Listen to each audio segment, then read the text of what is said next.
Show.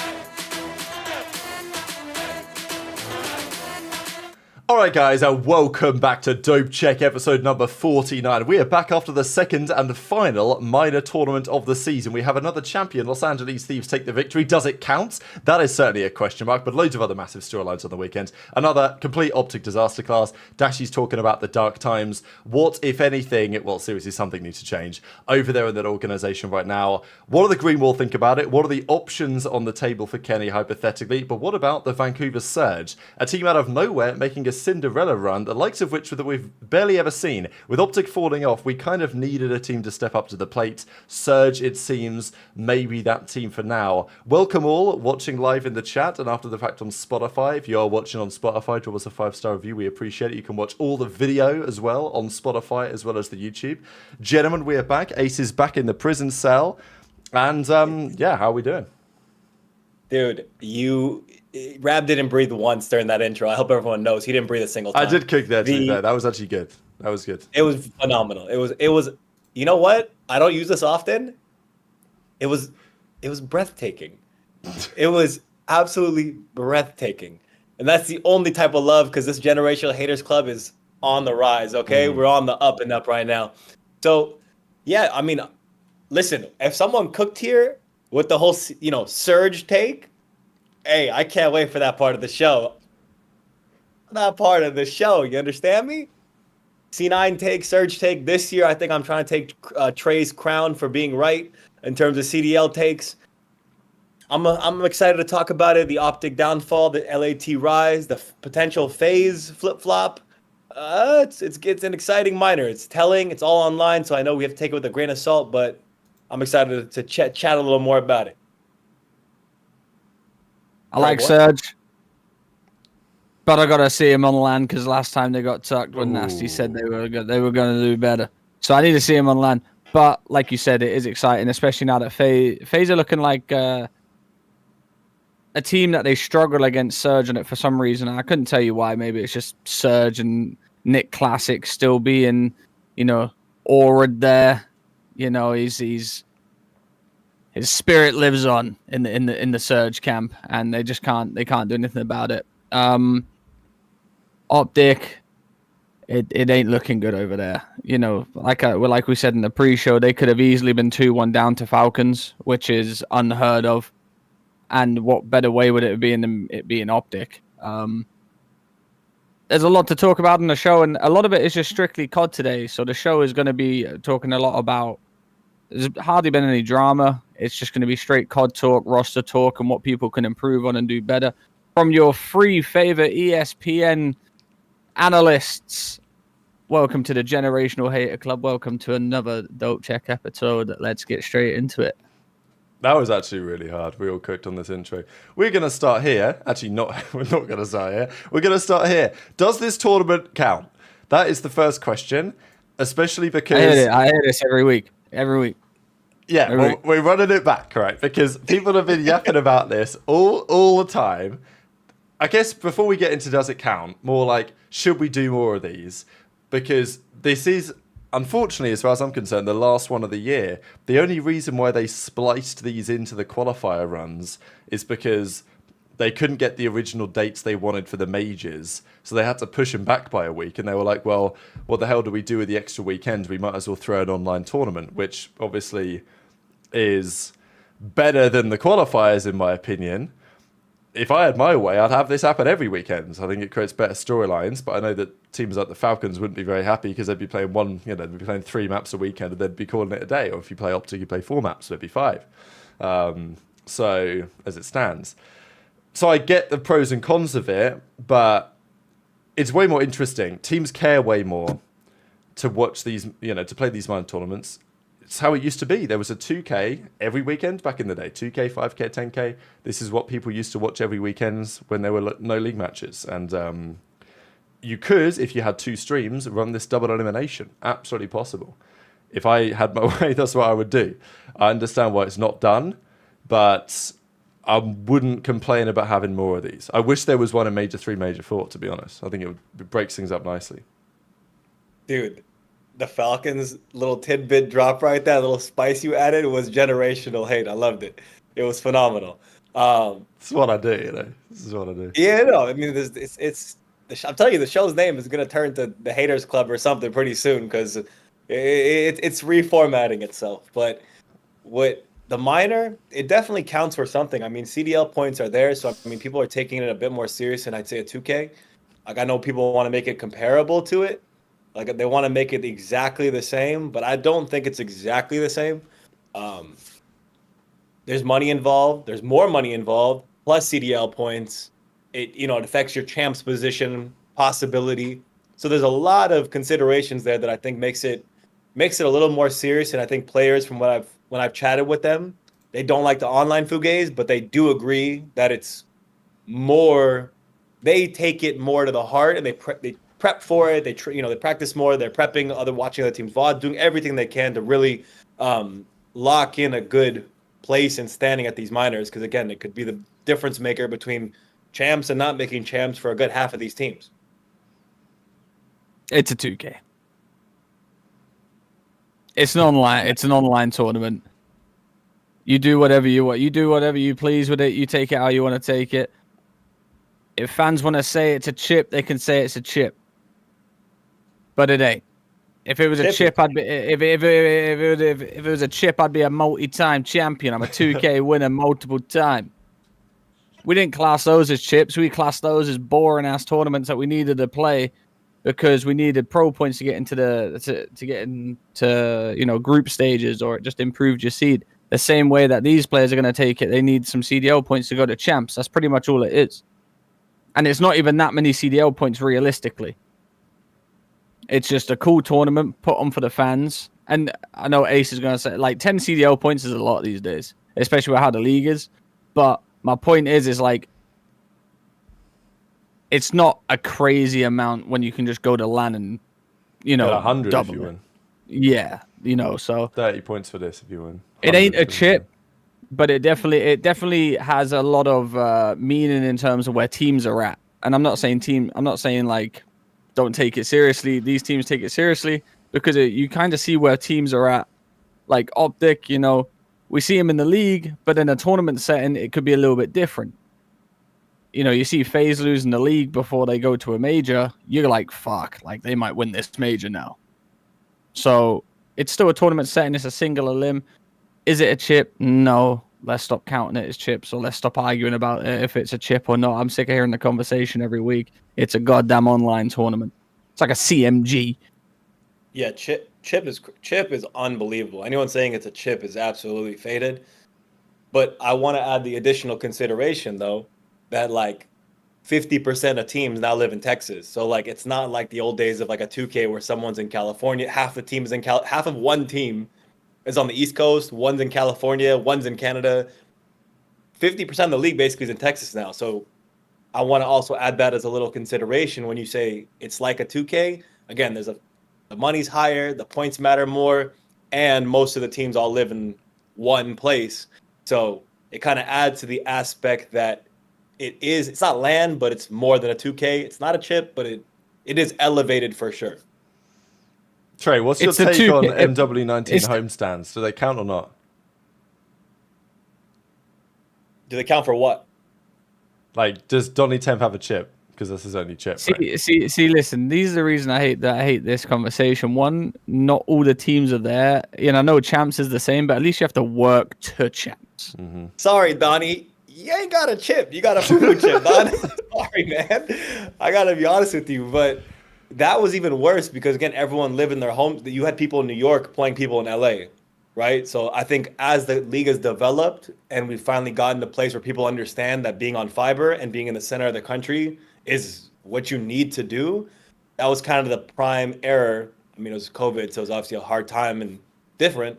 But at this point, if MW19 with the online chips, everyone was in Texas or let's say in Columbus together, then 100% I would have agreed that even if they're not on literal LAN, I still would have agreed if they're in one place that counts as chips.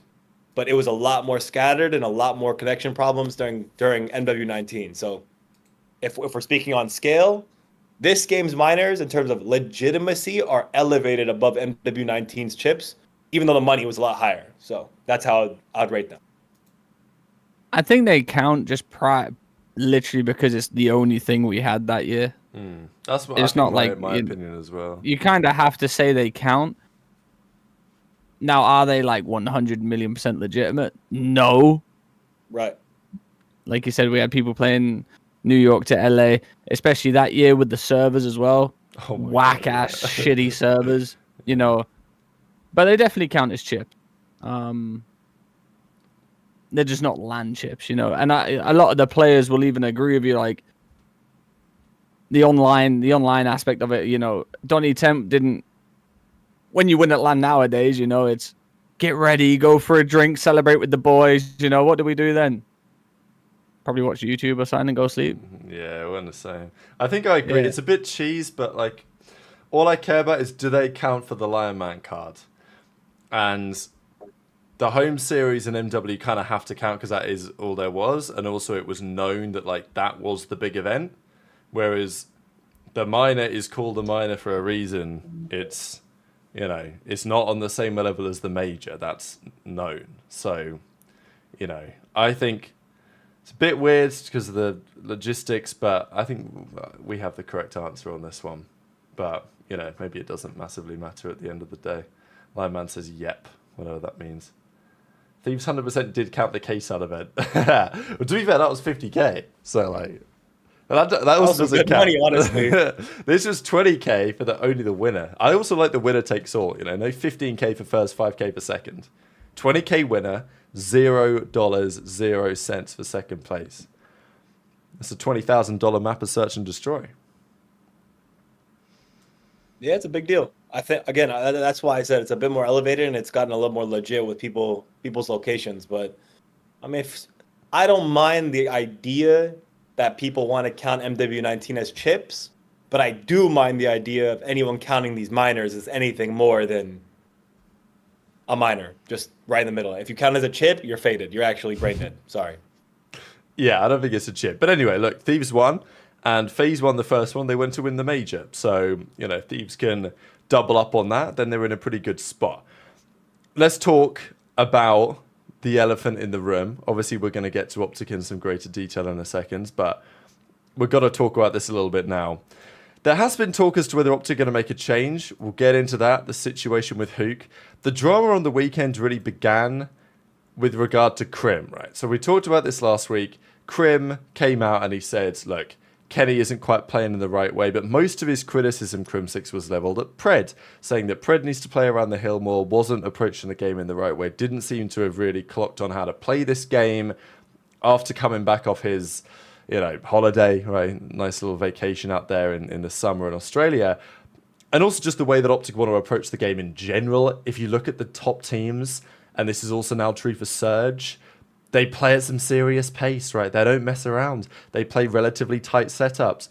Thieves do this, FaZe do this. Surge, obviously with Neptune coming in, it's pretty evident what has changed in their team and has made them substantially better. And it doesn't seem like OpTic still really understand that. So anyway, Crim gave his thoughts on it. Does he play this game on that level nowadays? No. But did he play quite a lot of this game? Like, I think compared to the last couple of titles, obviously, that Crim hasn't competed for, I think Crim's probably played a bit more of this card than I've seen him play of some other ones. And then, of course, OpTic gave their perspective on it.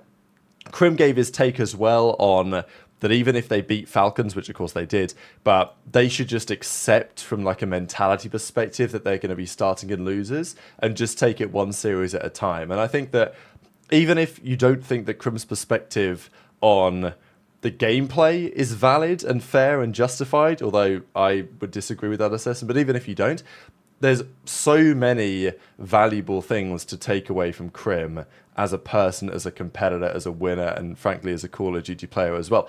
Which is why when the kind of clips came out towards the end of last week of when they were discussing the whole circumstances on the game chat show, and OpTic were kind of, you know, talking about the ESPN analyst, which is what we discussed at the start of the show, saying that, you know, people are trying to become analysts, they're trying to, like, you know, Stephen A. Smith and all this, and they were joking about it, they're having a good time. But it left, I don't know, it left a bitter taste in some OpTic fans' mouths that weren't expecting that reaction. Obviously, we talked about it on the kind of pre-show back on Friday, but like we've got a bit more context now, Ace, especially after Crim went on to turn up to IMSA and win his first race. I'll kind of give a bit more context on that in a second. But yeah, this was the big talking point going into the weekend. Man, it's a tough spot, man. You're at a point right now with the fans where you can't, anything you do, you're not winning.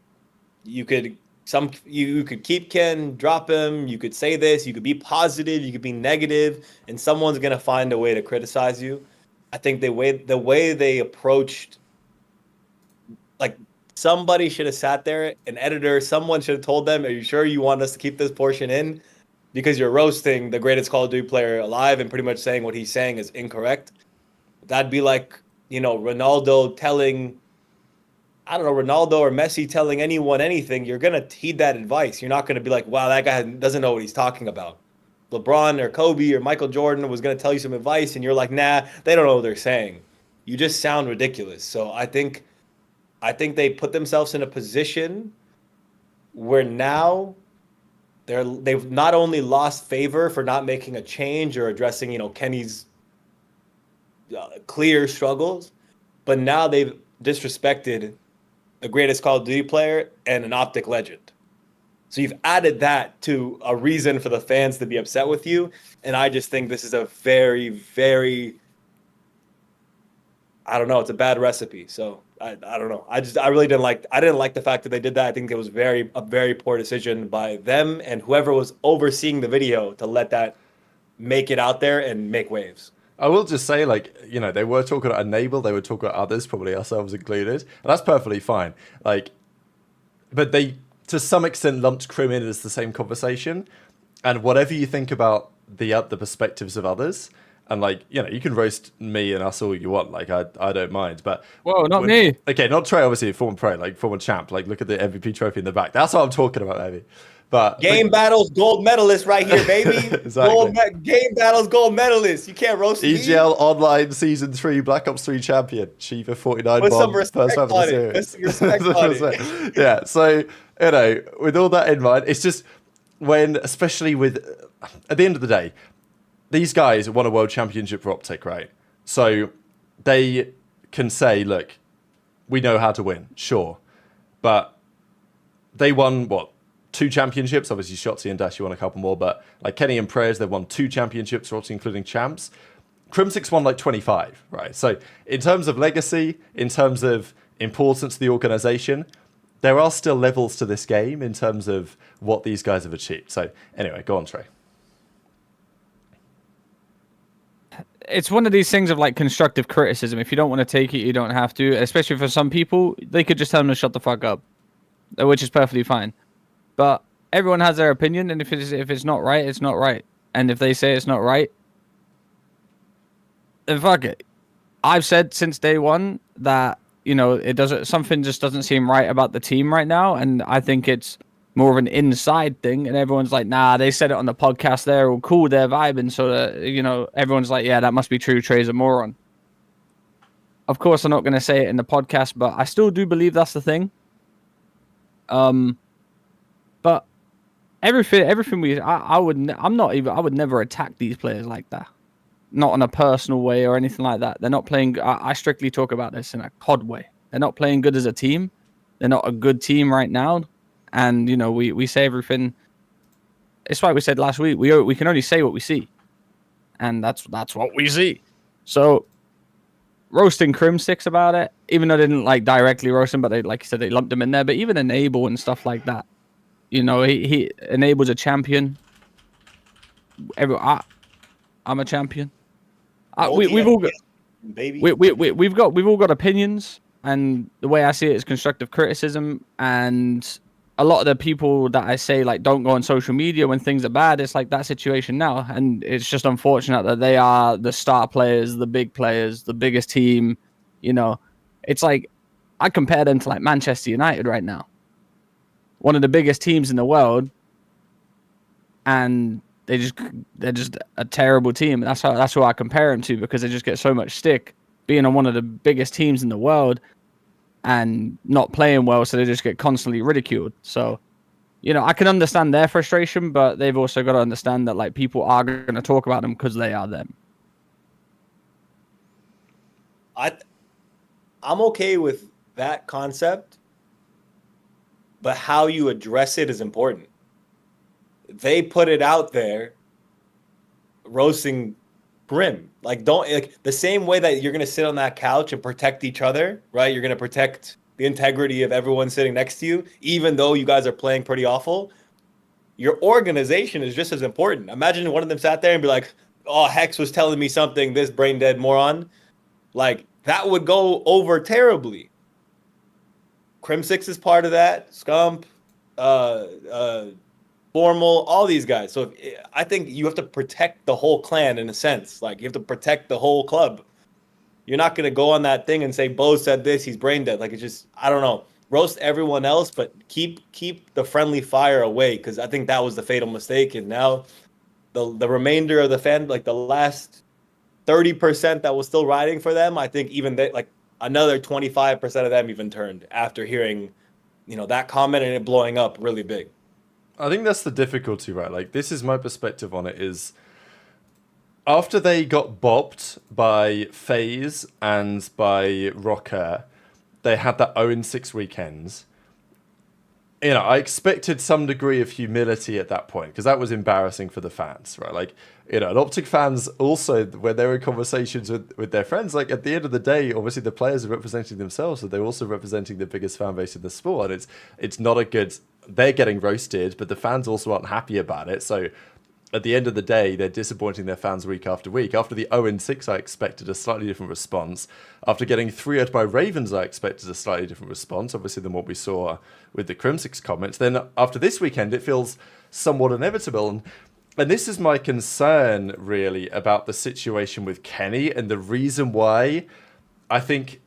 I wouldn't say my mindset on Kenny as a player has changed, but I think my mindset on whether OpTic need to change something and change something now has changed, because the whole reason why I was in favor of Kenny staying on the team is because I thought that if you get rid of Kenny, it's going to affect the team negatively in the longer term. Kenny, proven winner, proven champion, won it all in cards. That will, if you get rid of him in the long run, you're going to regret it. That was my take, regardless of how badly he may currently be performing. Now, his individual level hasn't improved, which doesn't help matters. But also, I am concerned that Kenny, the mindset that I hoped he would have in situations like this, doesn't necessarily seem to be there as I expected it to be, right? I think you saw this a little bit last year with Kenny at times, but generally speaking, Kenny seemed to get OpTic on the right page when it came down to winning championships. I think that Lamar probably helped with that a little bit going into the World Championship after the disastrous Major 4.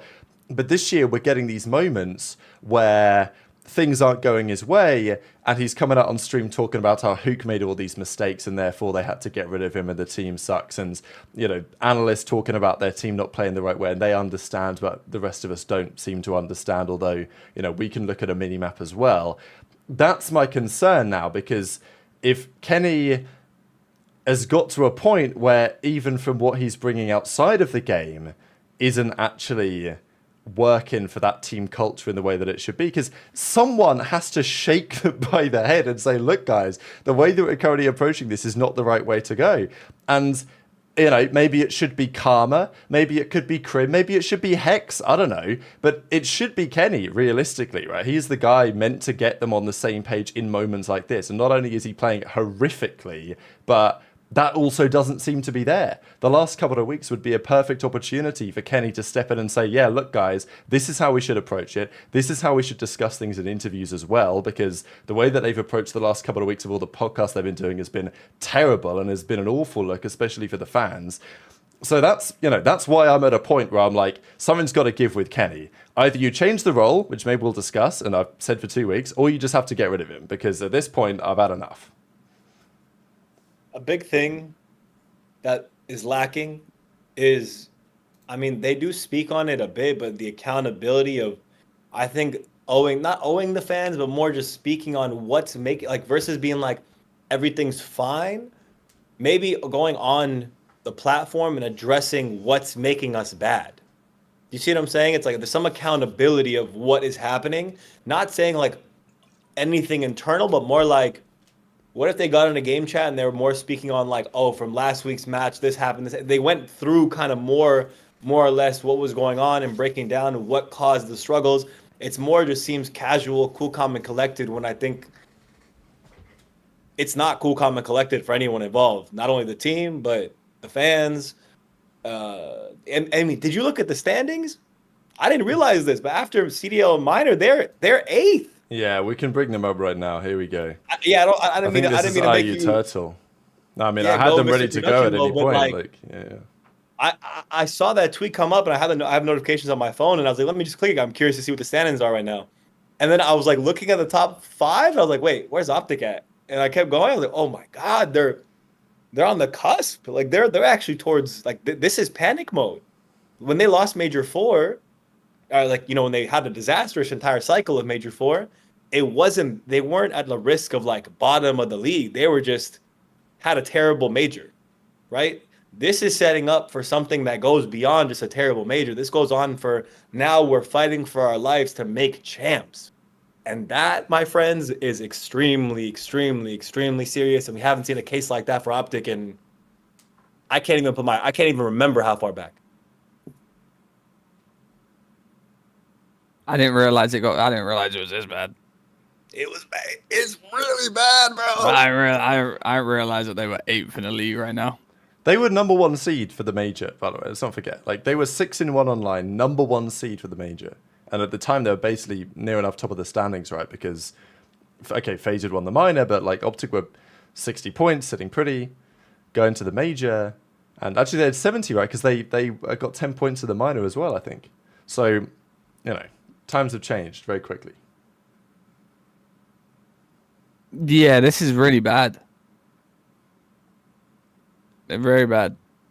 It shows you too how close the league is. Like we've talked about it multiple times, but I think this game is so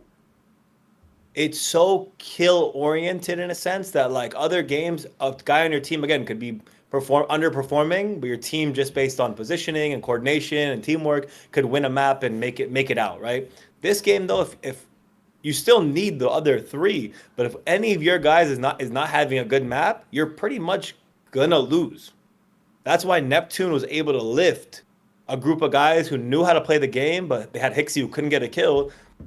Neptune was able to lift them from bottom of the barrel to top 4 at least. I know that he got 2nd, but like generally they're top of the league now. Basically, they're in the top 4 conversation for sure. Kenny's hold in my consideration now after this week, after this minor, I'm finally at a point where I'm able to say and if anyone thinks I'm hating or whatever, but last several weeks I've given him a lot of grace. If you look at our predictions, I had OpTic beating everyone, honestly, the last several weeks. I'm at the point now though where I feel they need to really sit down and consider the option, because if Kenny can't get a kill, they're not going to be able to win a series in this COD title. It's not like other ones where you have grace. It's not like that anymore. You want to know the worst thing about this now? What's up? They play Heretics their first game this weekend. Yes, dude. So if they lose that, it means they're 15 points behind. Yeah, I mean, New York are making a run. Boston, they were 3rd seed for the major. Obviously, Boston have fallen off, but I also don't think that Boston are as bad as they appear to some degree. Like, Boston turned up to the major. They played FaZe and I just think they had a good time period. And now Boston turned up to this minor and they played Surge in the first round. I think, like, the point is right, and I don't understand. You talk about accountability, and I think that was the point that I was really getting at as well with the Crimsix discussion. But also, last year at Major 4, when it was a shambles, at least they were still comfortable that they were going to be a top 3 seed for the World Championship. No stress, no issues. Like, we just need to focus on our game lock-in. We're still going to be fine if we get it right. Like, 2 weeks ago, we were saying on the show that this is like panic stations because they were playing at a level which was unacceptable. They needed to improve dramatically. And then 1 week later, it looked like nothing had changed. And 1 week after that, it looks like nothing's changed again. Did they play any better against Falcons and Toronto this weekend than they did against FaZe and ROKKR the first weekend? I don't think so. It's the same thing. Like, I'm watching the same card be played again. In some respects, it looks even worse. Okay, they beat Falcons because they're horrific, but like that doesn't sell Bro, they the got story. 3-0'd by Falcons on Control. I don't want to hear it. Yeah, exactly. And they could have lost the Surge. I mean, we're going to look at the series now, but they could have lost the Surge. Here it is. They could have lost the hard point, to be honest. But they could have lost the Surge, and they would have, like I said, they could have been 2-1 down at one point, and then my ass cheek was going to get fucking. Yeah. I was gonna have to shave it so we could put a tattoo on it because I was shitting myself. The Knicks as they look worse. I was streaming at the time, Ace, and I got someone come in my chat like, "Yo, Falcons are 5-4 up on OpTic." I'm like. You're like, I gotta stop what I'm doing. I'm sounding like, you what? And they're like, yo, the Falcons just smoked OpTic 3-0 on Control. I said, you what? And this is my thing as well. Why would you play Falcons' best map on Control? Falcons love it, man. They'll take all the Vault controls they The can get. only map they can play on Control is Vault. And you've got this is the classic OpTic. This is the classic OpTic ego in people on their best map. Yeah, you might not be good. You might not be good at protocol. You might not be good at protocol, whatever. But guess what? Falcon, OpTic need all the confidence they can get. Getting 3-0'd by Falcons on a Control is not good confidence. Yeah, I don't know what they're thinking with that. I really don't. And thankfully for them, Falcons can't win a hard point to save their life. So it was always going to be a closeout, right? But, like, they put themselves in a position, right? So Falcons this year have not gone game 5 with anyone, obviously. They've occasionally stolen a search or a control. Even against FaZe and Thieves, they've done it, to be fair. But it wasn't like that this series, right? Like, it wasn't just, because when Thieves got beaten by Falcons on that Skyline search, like, Thieves were basically just trolling. And they won the respawns. This wasn't quite like that, you know. Is Hugh still on the roster? Well, no. But it's a bit complicated. So I talked about this in a video the other day. It was a conversation. He still had the affiliate badge. After that conversation, they got rid of it. So I think it confirms he's not here. But they've not changed the website yet. The website still has ROKKR. But I think he's available. I think they could go and get him if they wanted him back.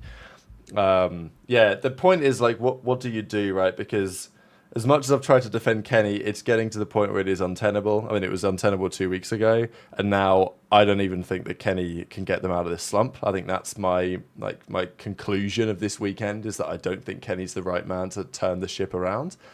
And to be honest, I don't know who is, but if the ship is sinking fast, then you've got to, I don't know, start bringing in the life rafts or something. Like, something's got to change to get them out of the predicament. We might be over exaggerating in terms of.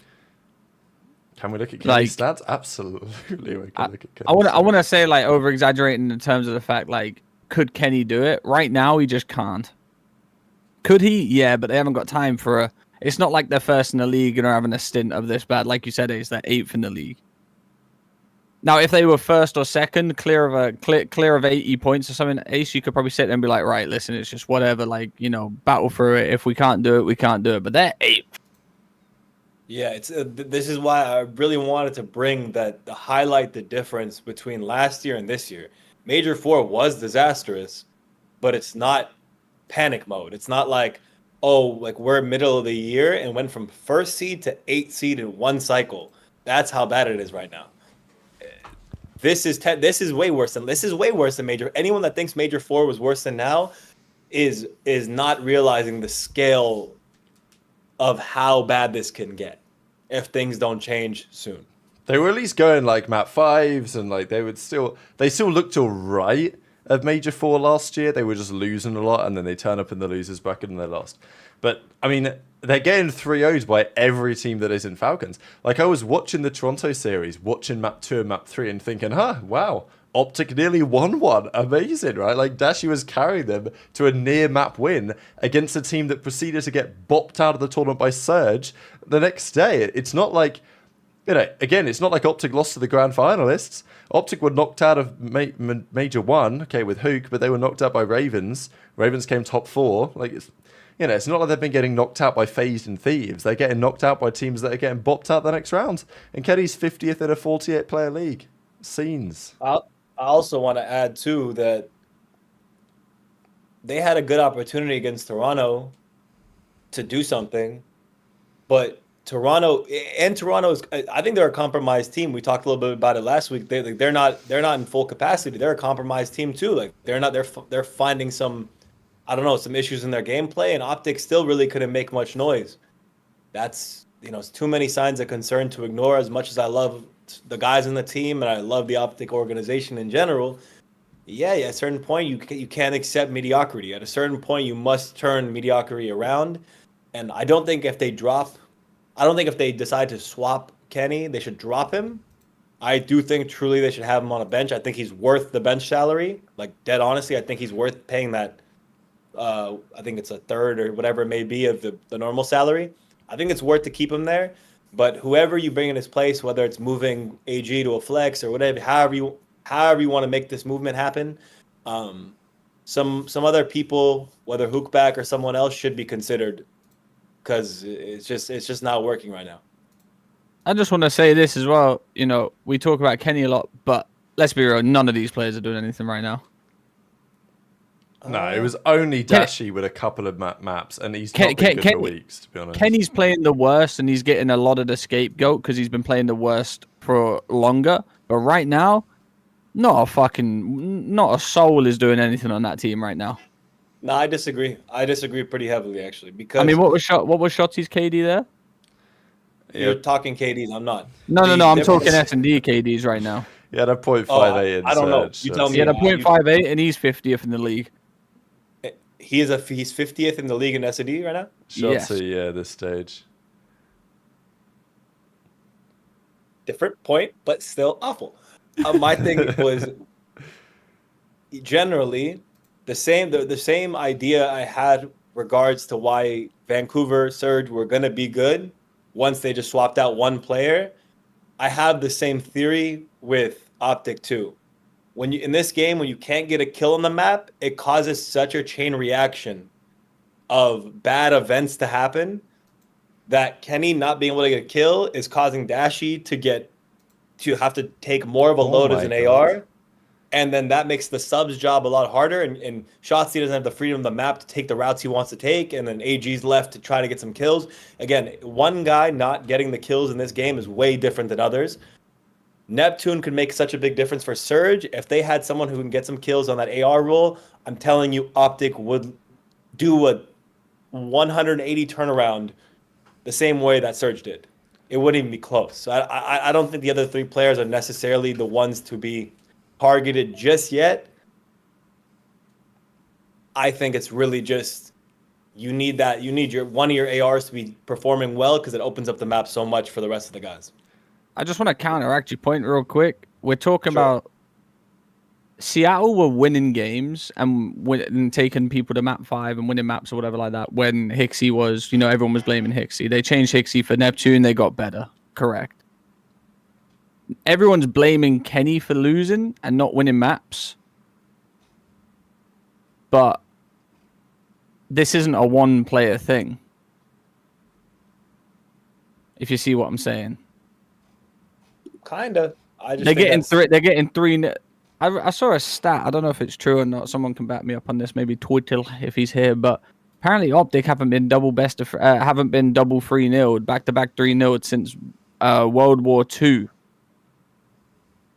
The Dynasty, World War II.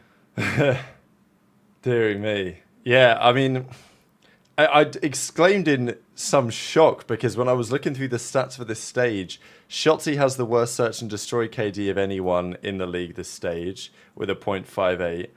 In control, it's actually, I think, was it Lucky who has the worst, or Super, but he only played one map, so it doesn't even count, really. Right. So, Kenny, excluding Super, who played one map, Kenny has the worst control stats in the league. KD, we're talking KD, but worst KD control in the league this stage. Shotzi has the worst S&D KD in the league this stage. Dashy has the worst hardpoint KD in the league this stage with a 0.78. And overall KD, it's Kenny again with the worst.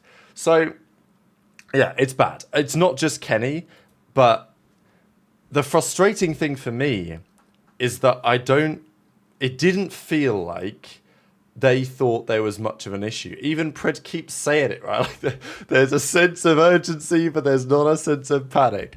Like, people used to meme that, like, whatever the Kamala thing that she used to say was, I'm sure you know what it is, Ace, about, I don't know. People in the chat will know what I'm talking about. People used to roast her for saying this one line again and again and again. And Pred's been banging this line out about the urgency but not a sense of panic, like he thinks it goes hard. And it goes hard if you turn it around, but it ain't turning it around. And the issue is that they've now said this for a couple of weeks in the same way that after the Gentlemates situation post-Major 1, we talked about it. They could have blown it up then. They could have brought Lunas in then to at least try it out. A couple of weeks ago, we were discussing, what are you going to do? Are you going to make a role change? Are you going to potentially put Kenny to the sub? What's the strategy here? You got to try something. 2 weeks ago, we were saying you've got to try something. It doesn't seem like they've tried anything over the last couple of weeks. And now they're at a point where they're like, damn, we've got to try something. That's how it seems to me. But now it's almost too late because you've got a couple of weeks still to go to the major. You're looking like you're going to be a horrific losers bracket seed at this point. The fans aren't on your side. You're on the verge of dropping out of the top 8 for the World Championship.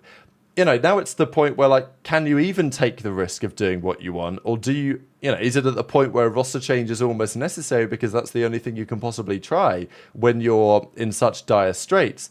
That's the difficulty, right? Like, I would have promoted and I would still like to see Kenny try and run the sub.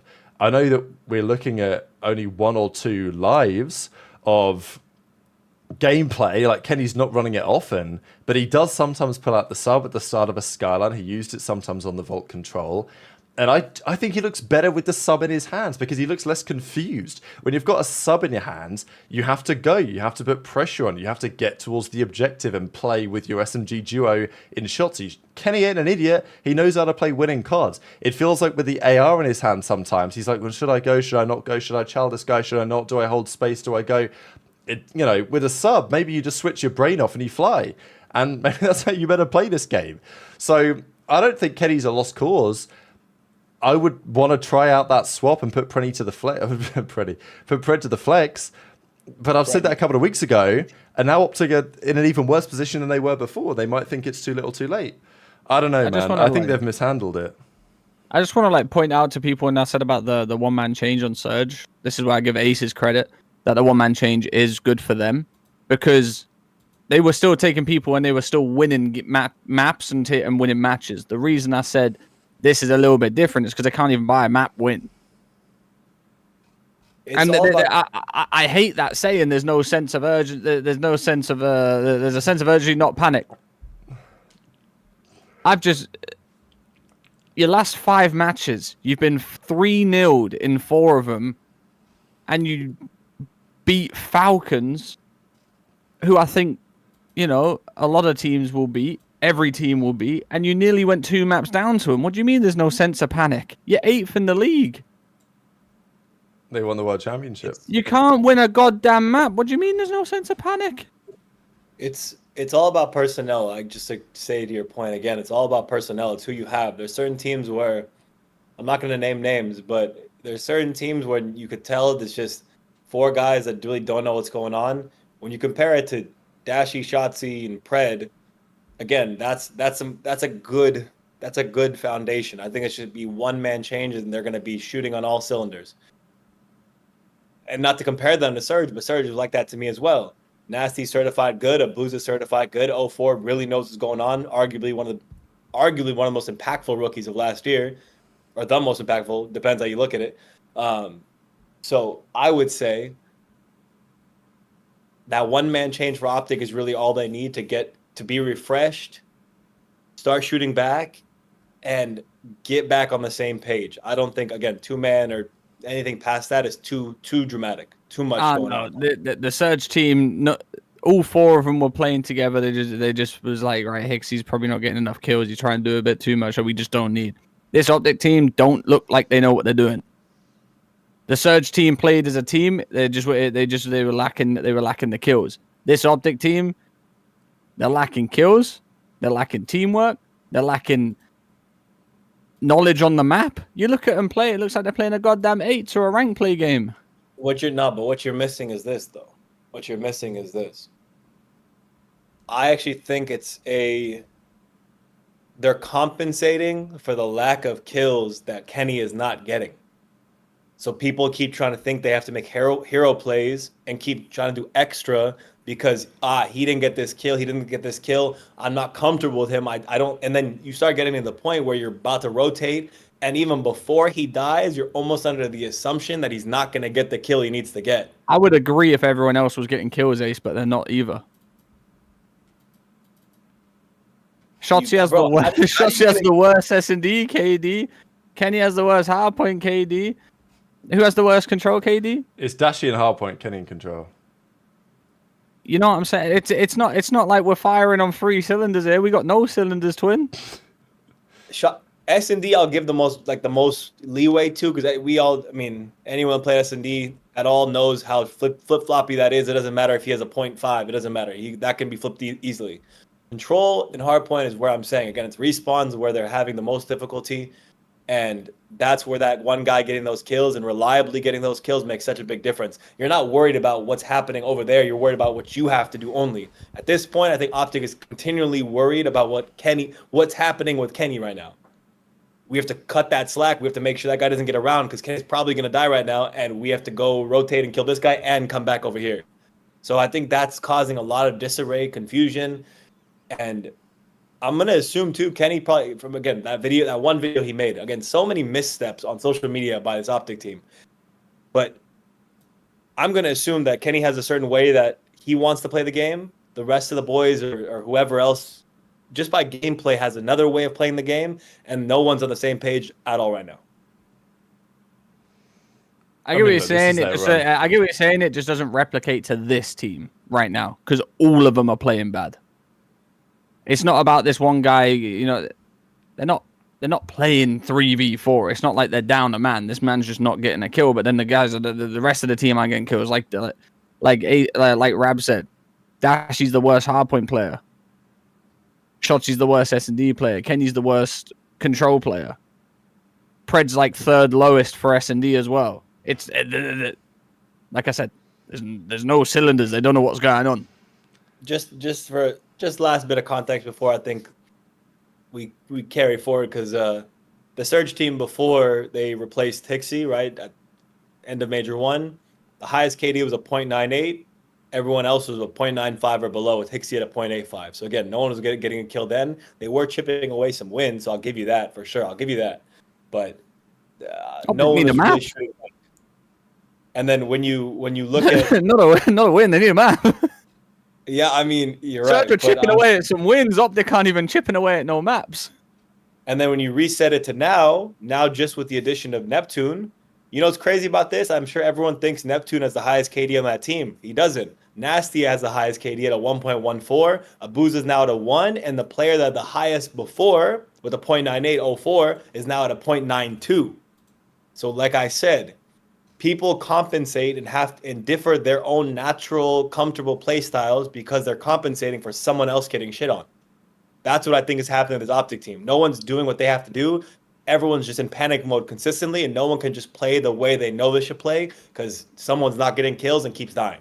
That's really what I think is the problem with this OpTic team, and they gotta make a change ASAP. Rocky, role change, player change, something. They need to make a change for sure. They do. I just think this team, I actually don't think the players know what's going on. That they play 8s and stuff like that. It's different, but they just, I just genuinely feel like they don't know what they're doing on the map. They look phenomenal in 8s, unbelievable 8s. They do. I genuinely, you watch them play, you look at the minimap, it does not look like they know what they're doing. And I know it's not true, and that's probably why they say ESP analysis, but it just doesn't look like it, and everyone can see it. My question is, all right, let's say magically the LA Thieves or even FaZe or maybe one or two other organizations, you could even maybe argue Cloud9 or something with the way that accuracy deals with things, but they spawned in tomorrow and they woke up in the body of Pred. What's the first thing you do? You wake up in Pred's skin. I don't know, Scrappy wakes up as Dashy. I don't know. They wake up as the OpTic team with the coaching staff and the setup, and they find themselves in that position where they suck right now. They can't seem to find the chemistry because, I mean, it's difficult to imagine how it's possible for this team not to be able to get kills, but that's kind of what it is now, and it happens if the team is looking horrific. I mean, it was the same when the OpTic Dynasty was formed with Scump, Crim, Octane, and Methods. You're thinking, well, how is it possible for this team to lose? Because everyone's going to have a 1.2 every map. But obviously, it doesn't work like that in reality. Those other teams would have a protocol. Those other teams would have a strategy, a tactic, something they would try. They might try this, they might try that, they might try something else. Maybe it's a mindset thing. You might argue that those teams would never even get into that position because they simply... they wouldn't be able to collapse as far as OpTic are able to collapse because of culture, because of team setup, because of... I don't even know how to describe it anymore. It's just OpTic things, right? But I look at those other teams and I'm like, there's just no way they would find themselves in this position.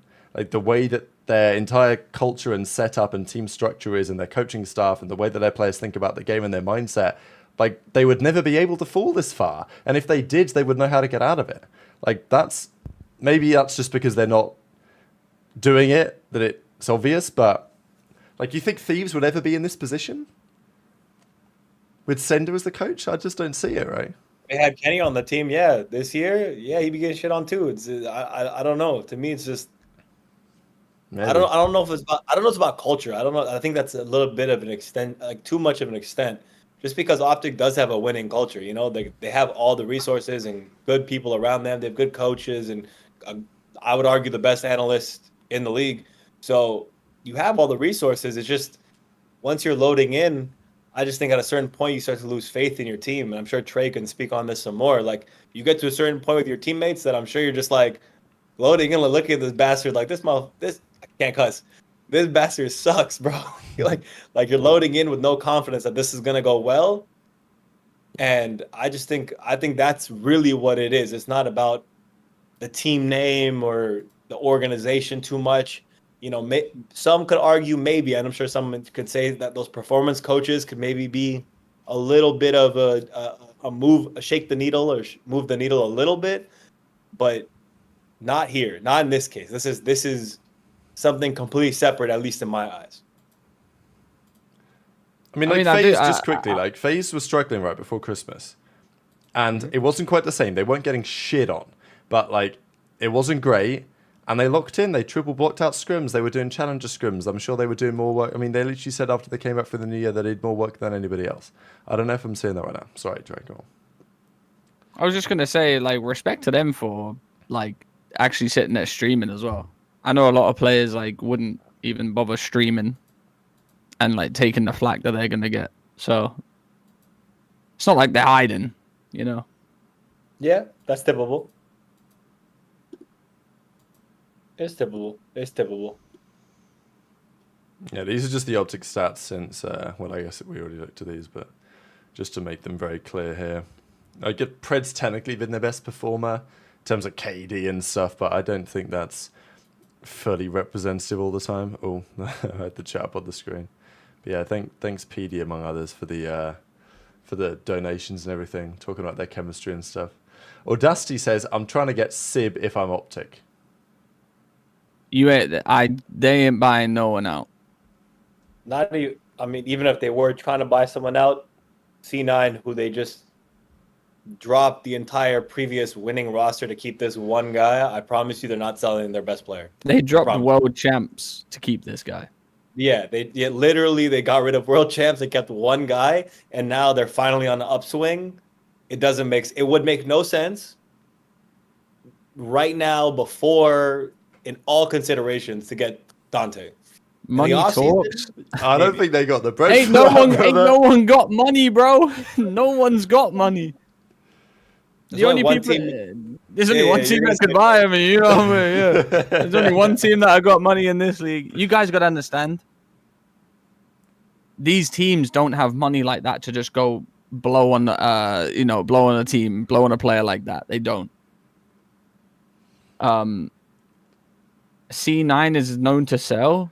To be fair, he ain't wrong, but to someone who's got bread. To people with money, yeah, for sure. To Falcons, you do realize that everyone in the league got asked to take pay cuts. Yeah, people don't have money. They got that Shotzi TikTok money. I think that's going to Shotzi's house fund bank account, to be honest, rather than to OpTic. And like when you're an OpTic team that's just won the World Championship, 6 months later, you're not going out of your way to pay some massive buyout for a player. Like, surely the plan is you either figure it out or you figure it out with a solution which is near enough on the table, which is obviously the situation with Hook we'll get to. PD says, thoughts on Skyz? Dashy and Shotzi are pretty good friends with him. Yeah, sure. Let's get someone that don't move. Nice. Skyz and Dashy. Ooh. Hey, buddy who suggested that. Have you watched any LAG games? He was getting shit on too. Brad, Skyz could run a sub there. Skyz actually would run it. That's the thing. Listen, I love Skyz. I love Skyz, but listen, they need some pace in this team. This game's a fast game. Yeah, we need to keep it. Skyz is a solution, we need to keep it moving. If you want pace, the only thing OpTic could do right now is move Pred to a flex, bring in Hugh, and have Hugh Shotzi running subs, Pred running alongside Dashy. That's the only thing I could see what they would do right now. As a full roster change, yeah. I think it's the most likely change they make. It's that or Ken to a sub and then... Yeah, but they should have done that 2 weeks ago, man. Caesar said he wanted to be a flex. Well, he needs to get those fucking boots moving, then doesn't he? I think he could do it, but it's just... If you're Karma and you're the coach and you're part of that decision-making process, what are you doing, right? No, you're but this is my thing, though. We're so stuck on there being anchor roles and stuff like that. If you've got to move, you've got to move. There's none of this I'm a slow AR player. I've got to sit back here and watch it. If you've got to go, you've got to go, and that's what this game is. So this whole I want to change to a flex player, I want to change to this, and this. You should have already been doing this. This game I've spoken on a lot, but I'm gonna say one more point, and it's gonna be a little bit new. But this game takes a lot more processing power to fill in and make the right play because so much is happening on so quickly. People are respawning faster. People are getting to spots faster. If you watch, here's one thing I want anyone to do and really take this point. If you really care about COD and you really care about OpTic and you care about these points, do this. Rewatch the LAT and Surge series. Just rewatch it one time. What makes LAT successful and what makes Surge successful? It's in moments of a lot of chaos, in these hard points and controls. It's who's making the better decision in terms of the processing power in a split second quickly. No one's turtling. They're all moving and then making the right play. If you watch Hydra play, Hydra is playing spots, thinking ahead 1,000 steps. That's how you be successful at COD. You get to your spots, and while the other team is spawning up or about to make a play, you're reacting before they even get a chance to get there. That's what makes them successful. It's the processing power difference. This game just happens to be a bit faster than, I'm sure we could all agree, the pace of MW2 was a lot different than this game. A lot different. You had a lot more time to think of what you were going to do next. Rather than this game, you don't have a lot of time to think what your next move is going to be, so you better make the right decision quickly. Modern Warfare 3? My bad. Modern Warfare 3. My bad. And I was gonna add on to your point. This Pred and Shotzi duo-ship on this game ain't gonna work like it did on MW3. The maps were different. There was a lot more routes that you could take. It was slower. Shotzi could do his thing. There's a lot more ratty routes you could take. You could see Shotzi on Karachi just jumping roof to balcony, hiding in this route.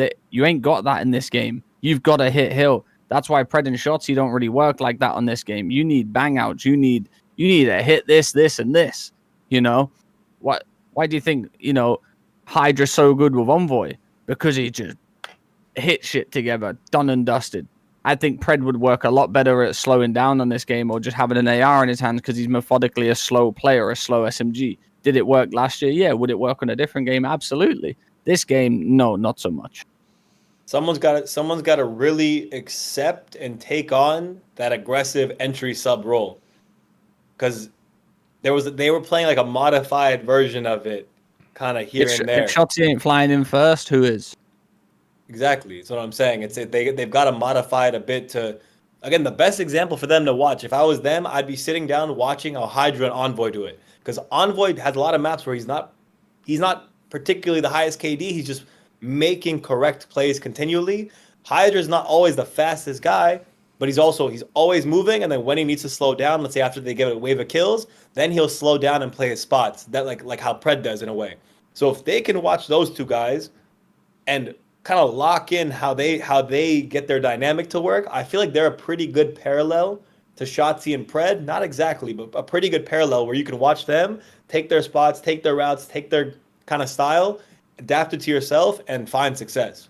But I mean, like we said, there seems to be not a lot of. What have we been doing for the last couple of weeks, bro? Do you know what I mean? Yeah, no, I just want to say this as well. I know Rab's been like just listening and whatever like that, but this, I even feel like even if Kenny was playing better, this team would still not be doing as great. I just feel like with the roles and stuff like that in this team, I just feel like they wouldn't be doing as good. I don't think they'd be like old OpTic that we saw last year. Don't agree. Rab, what do you think? I just think this game just doesn't benefit like that type of team right now.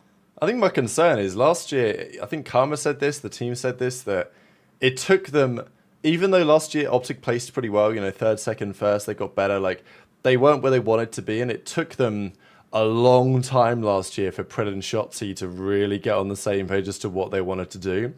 It's not like they're incapable of doing that on this game. Right now, it's not working. Obviously, you can say, oh, if Kenny got more kills, it would help matters. Sure, it would help matters, yeah. But still, the approach, I don't think, is correct.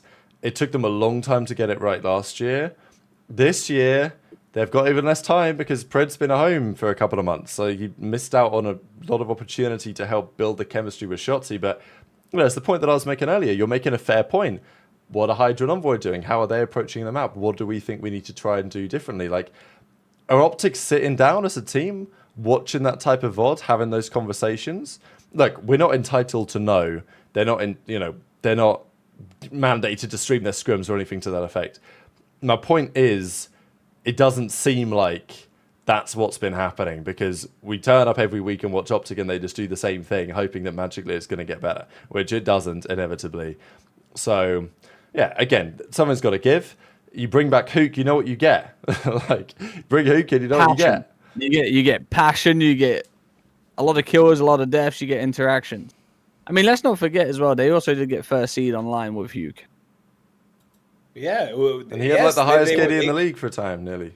Yeah, and I'm not like, I just want to say this. None of us are saying Hook's going to come in and fix this team, because I think this is a bigger issue than just one player. But I think them being 8th, they've got to... Yeah, I'm sorry, Pred. You've got to panic, twin.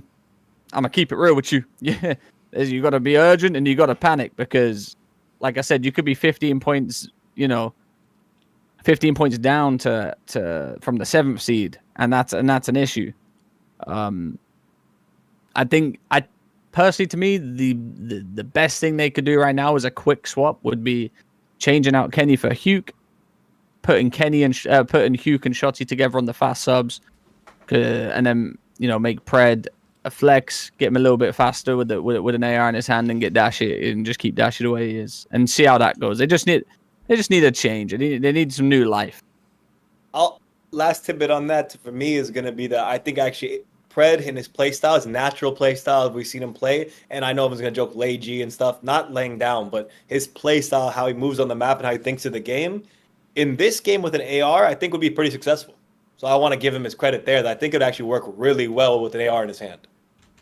Yeah. Question is, I mean, people have been raising this question. I don't really think there's much of a question in it.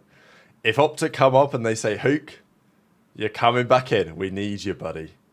Is he saying, nah, brother, I'm passing on that one, and I'm going to wait for, You guys are smoking the rocks if you think Hook's turning that down. Yeah, we got a 20 bomber out of Neslo. OpTic fans just need to accept that this isn't MW3, and Kenny might not just be not good at Black Ops 6. I still don't like how after LAN he came on stream and indirectly said this too much of the reason he was getting slammed. I appreciate the Trei bomb, Mr. Neslo. What's Neslo's first name? I was going to call him his real name, but I don't know Neslo's real name. It's embarrassing. That's actually I should know his real name too. Yeah, exactly. It's something Olsen. I'm on it right now. Yeah, good Nelson? Jeremy Olsen? What are you Neslo and your name's not Nelson? What? I'm pissed. His name's Olsen. You remember Nelson? What a player. Anyway, you remember Nolson? Another OG from the European scene. Anyway, appreciate 20 I had a feeling some things might get a little bit out of context. Not out of context, but like things would be different on this OpTic team when Kenny done that.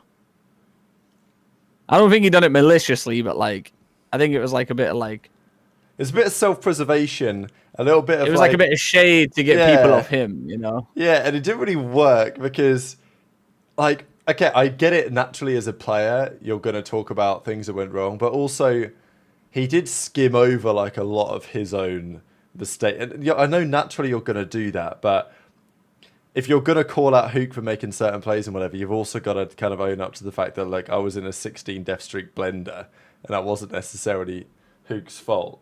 But players do this sometimes, don't they?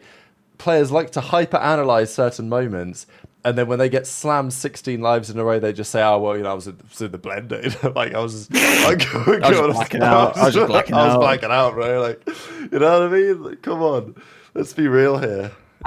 Listen, I think that could have just not been a thing. Because honestly, it made it look like Kenny just didn't like you. Like that's what it made it look like.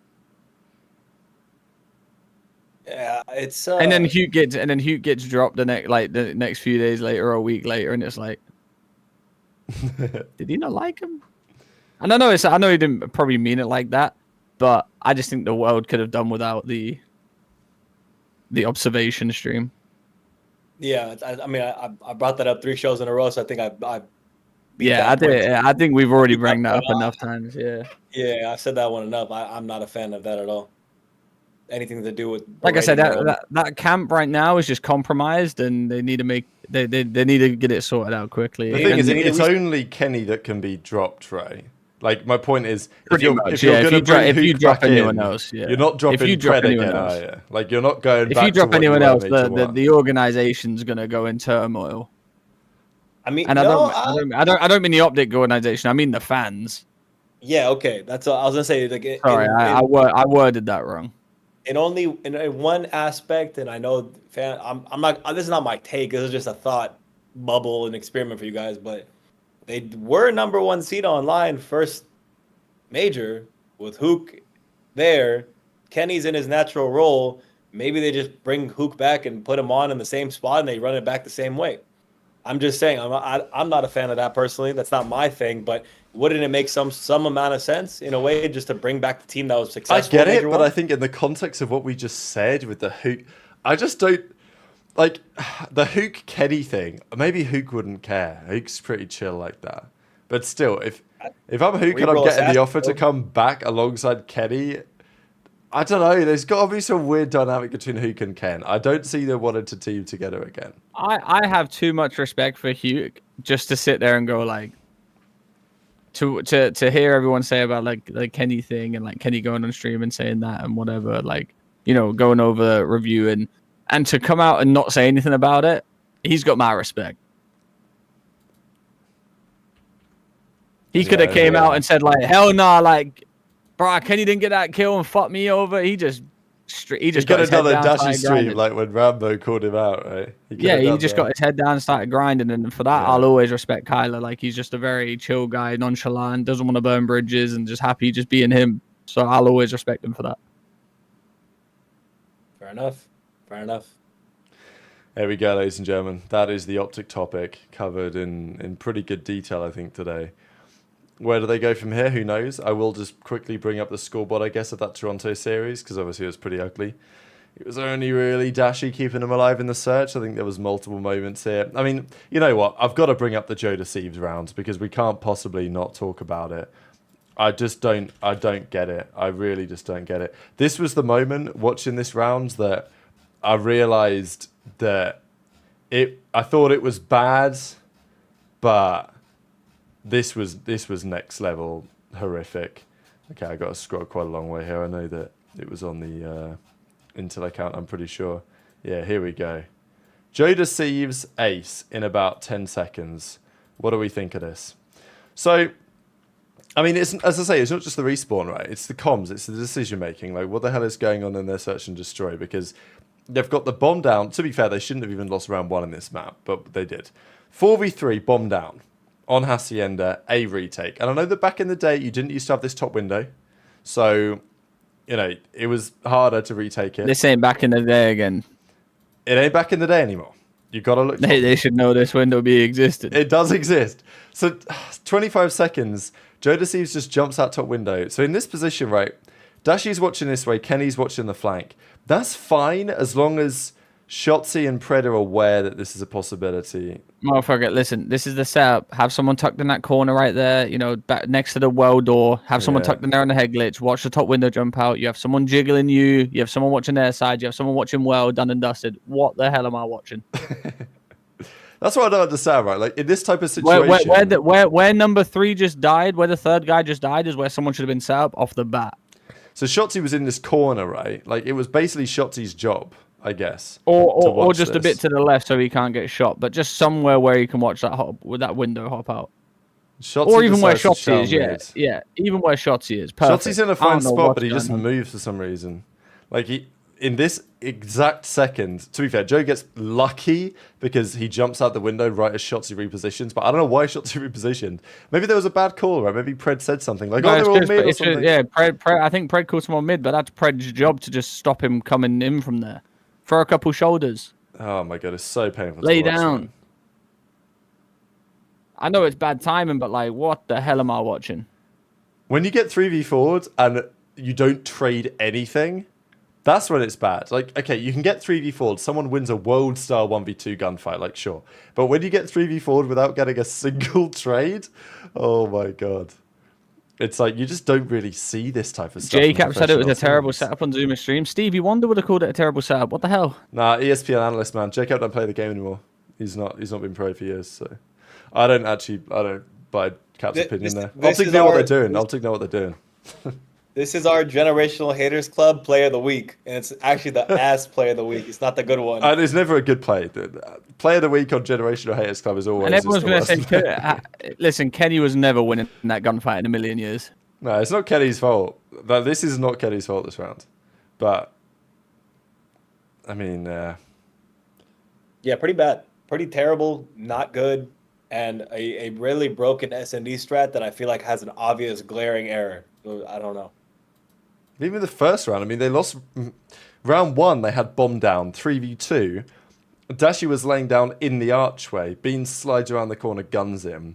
And it's like, okay, it happens, I guess, but you're asking for it to happen when you're playing online COD against Bell Fiber and you're laying down waiting to get cameraed. That I thought was a mistake. And I know they're going to sit there and they're going to go, oh, that was just bad timing, man. Like, look at that. That's a stupid thing, man. I know. You've heard that before. Like, this is what I'm saying about FaZe and Thieves, because FaZe and Thieves wouldn't see it that way. Bad timing is when you're in a 1v1 and you're looking at a direction for 30 seconds, and as soon as you give it up, he comes around the corner. You're in a 4v4 setup there. 4v3 setup, sorry. I mean, I think they will accept that this was a terrible decision making, but I know what you mean. Oh, for sure, but like, it just should never happen for a team like this, ever. Yeah. You don't see, like, other teams make these mistakes. I rarely see, like, I don't know. It's a breakdown. Yeah, it's a breakdown. It is a breakdown. There you go. OpTic get broken down. And yeah, the vault was not pretty. Kenny had a bad map here. He pulled out the sub for one life. And we've gone back. It's their own major coming up right now. It's their own major. They're gonna start in losers. Like, they could potentially get 12th at their own major. Scary times. I did want to say this as well. Like, the rings. They got the ring ceremony, right? They're gonna pick up the rings. on the Friday. Probably going to be Friday because they're going to play Friday probably. I don't know what day they're going to do it, but if they start and lose, they play Friday. They're going to cancel the ring ceremony. They can't. They've announced it. The thing is, like, I saw someone say it in the chat earlier, I thought it was an interesting point.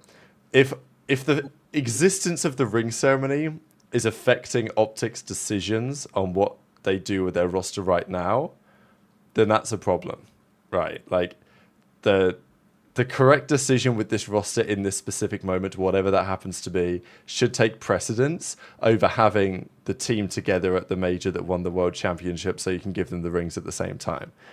I know that they'd love that to happen, but they shouldn't be making any decisions based on the existence of the ring ceremony. I don't know if they are, but it's a talking point. I don't think there is roster locks in the CDL, realistically. Nah, it doesn't exist anymore, really. I don't think roster locks exist like that. Apart from for champs, I think there's a rule like... Yeah, there's a roster lock for champs. After the second week of the final major qualifiers, then they lock the rosters for champs, I think. Yeah. But yeah, the only roster lock is for champs. Ring ceremony. These guys think it's Final Fantasy X. Chalk in your home. You are right though. If the ring ceremony is stopping them from making a change, like, it's one of them ones where it's like. But I also said they probably shouldn't make a change if the only change they're gonna make. I don't want to say they're probably not gonna make a change. If they're going to make a change, the only change they should make is just pred for... Because if they're not bringing in Hugh, then it would just be pred for thingy. I'm trying to word it properly. Yoda King? I'm trying to word it properly in terms of... If they're not going to get Hugh, the only change they're going to make is pred changing roles. That's what I mean. Yeah, I hear you. Just have the champs team. Gonna step over 15. I'm gonna keep the camera on my phone so it doesn't mess up the cams. We're good. Okay, appreciate that. All good, Ace. Yeah, he's gonna step out. He's gonna deal with some embedded institute stuff. All good. But yeah, always. I think the concern is for me. Oh, we're doing it this way. Sure, I'll fix that in a second. When it comes to the ring ceremony stuff, is it something that OpTic have like sold to sponsors? Do you know what I mean? Like, is it some sort of like, imagine it's like actually going to be a big event on the Friday or on the Thursday, whenever they're going to do it, and there's it's going to be presented by these guys, and like it's been sold as this kind of event. And to be fair, even if you dropped Kenny, it's not like Kenny no longer exists. You could just say, all right, Ken, like, you're benched or whatever, come out and collect your ring on the stage, we'll pay you some money. I don't know. I hope that that's not a relevant factor, but it could be. It could be. That's the point. Yeah, it's definitely a weird one. But I do feel like we spoke about OpTic for a long time. Let's move on. It'd be funny if we just brief over Surge so that Ace can't get any gas for his good take. I mean, we'll talk about some other teams, but we'll get into them now. Ace is 15 minutes. Well, I did think that. I think we might need to. When Ace says he's got a hop off of 15, we're likely to see him back before the end of the show. Listen. I won't be that guy, but I still gotta eat. I still gotta order food and eat. I know. I hear you. All right, we got some topics to cover here. So, Miami got bopped out top 12. Gentlemates did win this series with Priester in. Yeah, where's Vickle now? Top 3 team, huh? I know it. It's really difficult not to feel smug, isn't it, Trey? Do you know what I mean? Don't know if you get that as well. And then the one time I pick Heretics to win, they lose. I promise you. I promise you. I know, it's funny how it works out. But as Vickle says, like, just because you're top 3 of the major, don't make you a top 3 team. It is what it is. It's a single in tournament, whatever. The tough thing for Gentlemates is they played their next series was against Ravens, right? They played Ravens, and they got absolutely piss-slammed 3-0, and Priester had a generational masterclass, 0.58. So this just makes their decision-making super difficult, what you do with Gentlemates, because as we just discussed, it's not like they're probably Loon not is making playing champs. amazing. Yeah, it's not like Loon is cooking, right? So, like, what are you doing? Are you bringing Skyz back again? Like, you watch this series, and I'm like, this team's just shocked, because they brought Priester back because he's the glue man. And I don't necessarily think that dropping him was the right idea, but I mean, I think I would have done personally, but I probably would have kept him out and tried to make more changes rather than just bringing him back in. Okay, it's been a horrifically managed season from these guys so far. Yeah, there's not really much to really say about this team, to be honest with you. They beat Heretics. Congratulations. You Neslo'd them, you know. I still don't think you made 10 points. No, 0 points for that. Yeah, I think you made 0 points for that. So at least you got a win. At least you got your win. You got your comeback. You got your revenge. But yeah, there's not too much to say about this team, to be honest with you. I agree. I think we've discussed they're ass. They're ass. They're ass and they cooked. So, good luck to Tiger and the rest of the guys. Cloud9, they made a good run this tournament. They're looking nice. We'll give them some credit. I think this was a pretty impressive series because they beat ROKKR in 5. To be honest, though, this series was more concerning for me for Cloud9 because I was kind of thinking maybe Cloud9 will come in and they'll just handle business. Like they'll just get the job done. Paulex back to a 0.8. I did see lots of people after this series immediately calling for Paulex to be axed, like, oh, enough's enough, it's time for him to go. And okay, I get the logic of that, and he did have a horrific map 5, 2, and 8. But Paul has played better over the last couple of weeks. He dropped a 0.8, it happens, his damage wasn't terrible. So, I don't know, I'm not watching this series and saying it's time for Paul to go immediately, but I am saying it's pretty rough when you lose in this way because they smoked him in the control and then they beat them pretty comfortably in the hard point by about 50 points, but then they lost both searches. I mean, the control really boosted the KDs. It did, yeah, so maybe a bit forward. The control really boosted the KDs for Minnesota. So, like, usually I do go on my tangent of, look, Minnesota just smoked them in KDs. So why aren't ROKKR winning? But it's just a control that really, like, boosted the KDs. Like, Extra had a 2.0. Paul had a 1.27, Geo 1.46, Nero, 0.97, but it's whatever. I feel like there's some good takeaways from this, that they did beat a good S&D team in 2 S&Ds, and they won the series and stopped getting reverse swept. So, like, that's a good thing. But it also is kind of scary that, Cloud9 are on this redemption arc and they're still, keeping close games, but they're winning, and that's all that matters. A win is a win at this point. So, I do like seeing Cloud9 win. It's a nice redemption arc, a good resurgence from them, especially from the roster changes that we did here, or like roster moves where, some of them didn't go ahead, so they just stuck it out as a 4, and I feel like it was like a kick in the ass for him to start performing, especially, shout out to Sib, everyone was calling one of the worst players in the league, to now, everyone deeming, a top 5 AR again.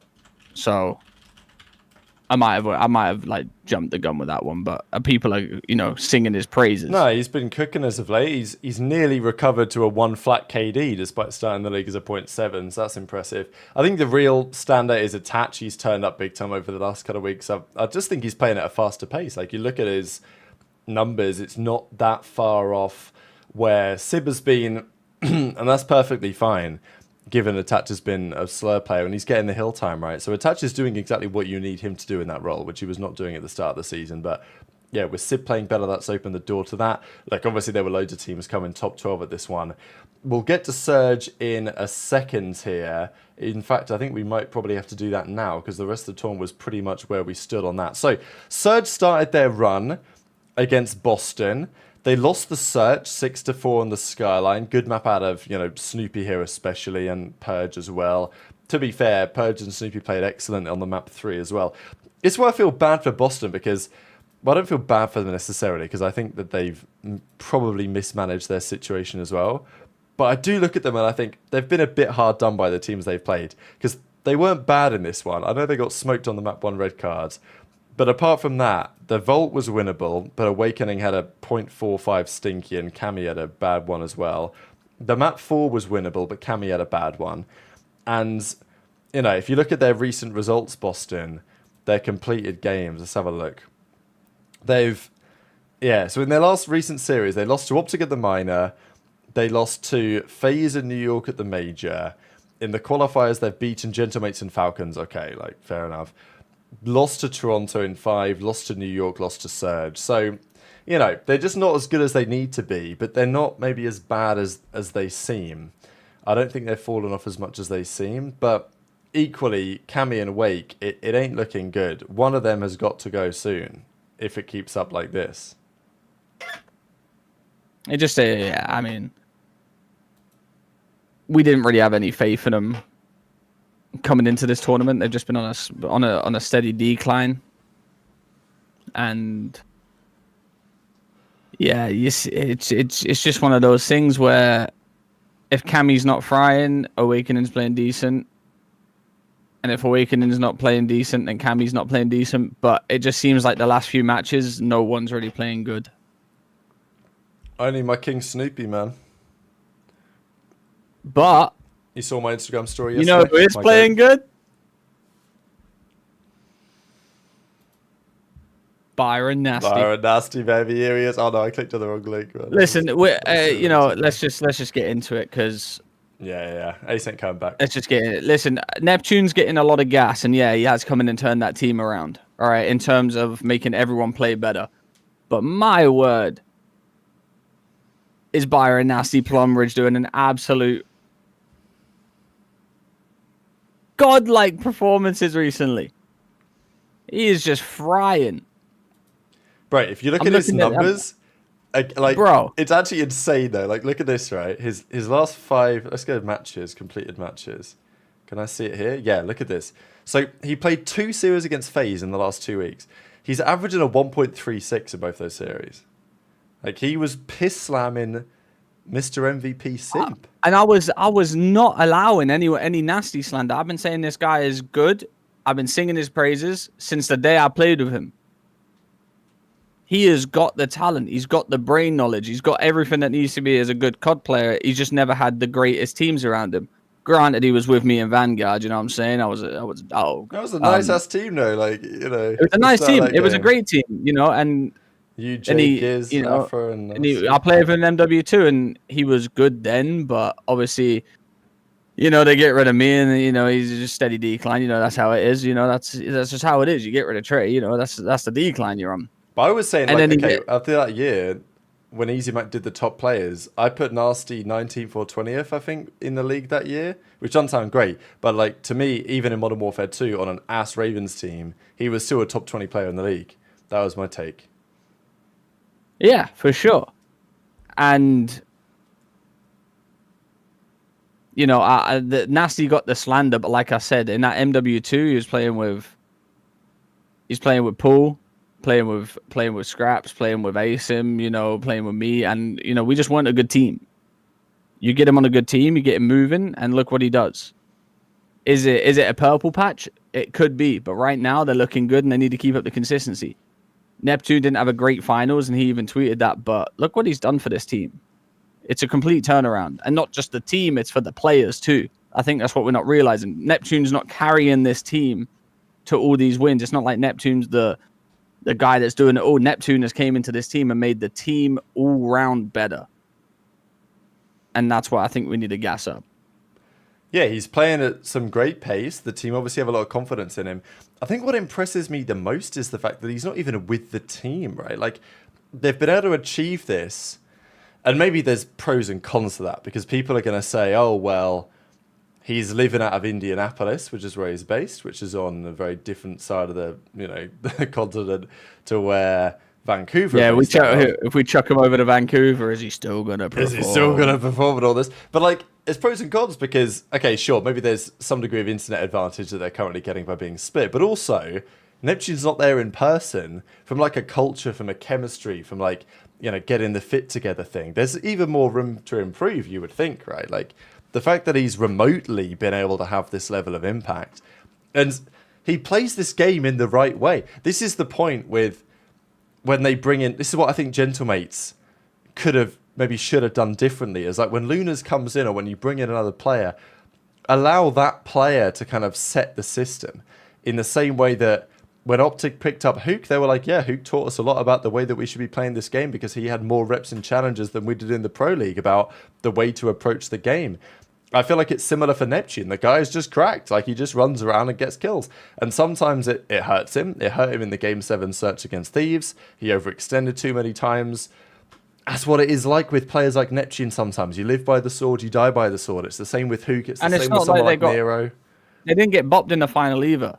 They kept it close, 4-3. Could have won. You know, I was looking at the best of 7. I'd love to see a control taken out of there and 3 hard points put in. I really would. I agree. I think, you know, for a viewer standpoint, for players, I think having 2 controls in a best of 7 kind of sucks. I think 3 hard points, 3 S&Ds, 1 control just to split it all up. I think that's probably the best thing for it. But obviously, we're not talking about that. That's just my thing. Yeah, but Neptune's come in and done a great job. As I say, he plays the game in the right way. He's elevated the team. He makes them play at a higher pace. The duo with 04 is pretty effective. But I just think for Surge, what's impressive is that they've been able to get these results with not necessarily all of their players frying, right? I mean, they've beaten FaZe here again, and I'm sure FaZe this time would have expected to win. The Vault was kind of weird. They won the Skyline in round 11, which was very close. Simp nearly made it. You know, it could have been a 3-0 FaZe. Could have been a 3-0 FaZe if things were different. But in the final 2 maps, they iced up, and it's not like 04 and Abuza are having generational series. Like, Nastie had a great series. Neptune had a very good series. But it's not like the other guys were playing Insano style, and yet they were still able to take down, you know, the team. That's what's impressive about Surge, is that, like, there's a higher ceiling here than even we've maybe seen as of yet. We've rated these players for the last couple of years. I know I beef Abuza every so often, but fair play to him. I'm happy to see them do well. I would also like to apologize to Neptune, hold my hand up. You know, we were saying that you weren't going to come in and absolutely change his team around because, you know, we've seen you in the CDL and it wasn't the prettiest thing. But I'll hold my hands up. You're a dog. You're a dog. You came in and done it. Now, it's all about consistency, of course. Like I said, they've got to go to LAN and do the exact same thing. They've got to come back and do the exact same thing. But as of right now, I apologize. You're a dog. I was wrong. You're the man. You're killing it. Yeah, and he's been dropping tweets. Like, he's been grinding in silence. Like, I respect the way that he's going about things in large part. Yeah, like I said, and I appreciate what you've done for Byron Nastie, because that guy, you know, he's frying, and that's, you know, I deem that a very good friend of mine. So. And this was a hell of an impressive series. I mean, they just 3-0'd Toronto in about 30 minutes. And Toronto are a bit of a fraudulent team. I mean, we've talked about it before. Oh, they're quite confusing. I've been saying it. I know you have been saying it. Even beating OpTic 3-0, that don't matter. Yeah, it's funny that we're giving Toronto, like, OpTic tax in the same way that we give OpTic Falcons tax. It's pretty bad. What a timeline we live in. I just think they're a little bit fraud. I like the team. I just think it's, you know, they don't deserve as much gas as they get given right now. Yeah, I feel like the gas is... It's difficult when you watch them play because in my head I'm like, the way that Insight plays just shouldn't work on this game, really, apart from Search. And I think, generally speaking, that's true, but it's not like Insight's really been that bad. Joe Deceives just had, you know, pretty inconsistent, had a bad series here. I don't know, Toronto are strangely prone to getting slammed in a way that you wouldn't really expect for a team that has the talent they have, but they just get slammed a bit too much. It's not like this series was completely dominant. You know, Beans had a bad map 1, and the game 2 was a close one, and then they got beaten on the protocol pretty handily. But that's a map that you really shouldn't be losing that badly to Surge, because Surge just, what, did they not lose it in the previous... Yeah, they got 3'd by FaZe on it. And then they didn't play it against Boston, right? But it's not like Surge are great at control. We've seen what happened when they played Thieves in the grand finals. But it's just cool to see a team making a run like this. And especially because 04 turned up in this series. Abuza turned up in the grand finals. You know, 2 rookies last year, 04 and Abuza coming in. They showed some promise, but it wasn't clear exactly if they'd be able to kick on this year. But the question is going to be, can they do it on land, right? And that's, you know, we'll look at the grand finals in a second after we've discussed the other side of the bracket. But we've seen Net before play pretty well online, not necessarily been able to convert. I think as fans of the league, we're really hoping that they can become legit, because OpTic are out of the picture. And I don't want it just to be the same 2 teams in the grand finals every event. Like, we want someone to potentially put up a fight. And if there's any team capable of doing it, right now it's this team. And maybe Ravens, right, if they can go on a Game 5 run. But that's what's impressive about Surge. They don't need to... They're not a Neslo specialist team. They've not made this run because they're getting Neslos. Like, they've made this run by beating very good teams in Hardpoint. Yeah, I mean... Oh. If I'm a team, He's gone. If I'm a team like Surge, I'm going in there with the full mindset that we can, we're taking all these teams to these maps. Like, we can win this event. You know what I'm saying? Mm-hmm. But then you've also got to look at it as like, we're beating FaZe online. If they're gonna come out and come to this event and just slam us, like. That ain't a good look either. So, and it's like you said, you look at the finals, they took them to a grueler, 4-3 win. They had to, Thieves weren't a pushover, but I've always been that guy that always says we got to see it on land for it to be real. So that I will always stand on that point. What do you think, Ace? What's your take on this Surge team? Thank you. I came back right on time. I know, I'm so annoyed. I said to Trei, I was like, if we just get we have been talking about it for like... 15 minutes. I can't lie. It's all good. I'll summarize my thoughts on it. The team is a group of guys who all are young and hungry and know how to play the game. Nastie is coming up and he's stepping in the role. Trei was right about him last year. That guy's an absolute menace. He's a dog on the map, and he's getting finally a complete team where he can shine and be a star that, I'll be honest, I doubted that he could be. But right now, highest KD on the team, he's clearly showing out for them. Neptune is unbelievable. The guy's unreal. The guy's pace, his gun skill. There's certain gunfights he takes, and I watch, and I'm like, well, he's about to get shit on, and I cuss, damn it. And he absolutely fries. So I don't know, man. 04 is always just stepping up when he needs to. His S&D game, he's really, really smart on the map. Abuza's a reliable. It's just they're 4 pieces of a team that I think it's just young talent that all know the game. I think Rambo's a good coach as well. I know we clown on him and joke a little bit on the show, but I think Surge are a real threat. I think they're a team that can take Toronto out of the conversation for top 4, and now OpTic are even out of that conversation. So I'm at the point where I'm ready to argue that Surge are your third best team in the league right now with this roster. They're a complete roster. Everyone fills the role appropriately. Everyone knows their job. Everyone pushes pace. They're a real threat for the rest of the year, and I think people are just going to come around to it, and they're going to be late to the idea, and we're going to see the flank talk about it in 2 weeks. So you heard it here first on the Generational Haters Club /DopeCheck. Yeah, we're going to do a little tweet check because today is happy birthday to Mr. Rambo Ray. How about that? It's the 3rd of March. Keep it in mind for next year because we will be back. So happy birthday, Rambo. And what a tweet, right? What a tweet. He's done it. He dropped one. He dropped a banger. 51,000 views. GG's to the Thieves guys. Gonna hit a little proofread, but hella proud of the team regardless. Progressing at a super fast rate. Final really showed us where we're lacking and what to focus on next. Appreciate the love the team's been getting. Hashtag drown them out. So really impressive stuff. The point that I was saying as well, Ace, is like the fact that they've done this, not being a search and destroy merchant team, like they are legit in the other modes as well. And I think I saw this on the Reddit, I thought it was interesting because I think it was maybe Shift, you said it on the broadcast, that there's not really been a story in the CDL quite like this. Let's say you think about Surge, when it was Seattle Surge with Pred and Sib and Mac and Accuracy, that team that won a couple of events, that won an event in their time. Inconsistent, but like they got the win. There's not been many teams that have been able to turn up like this, maybe with the exception of like Florida in the first year of the league, when they got rid of Pristini and they brought in, did they bring in Ferro or did they already have Ferro? Anyway, they made the change. They turned it around.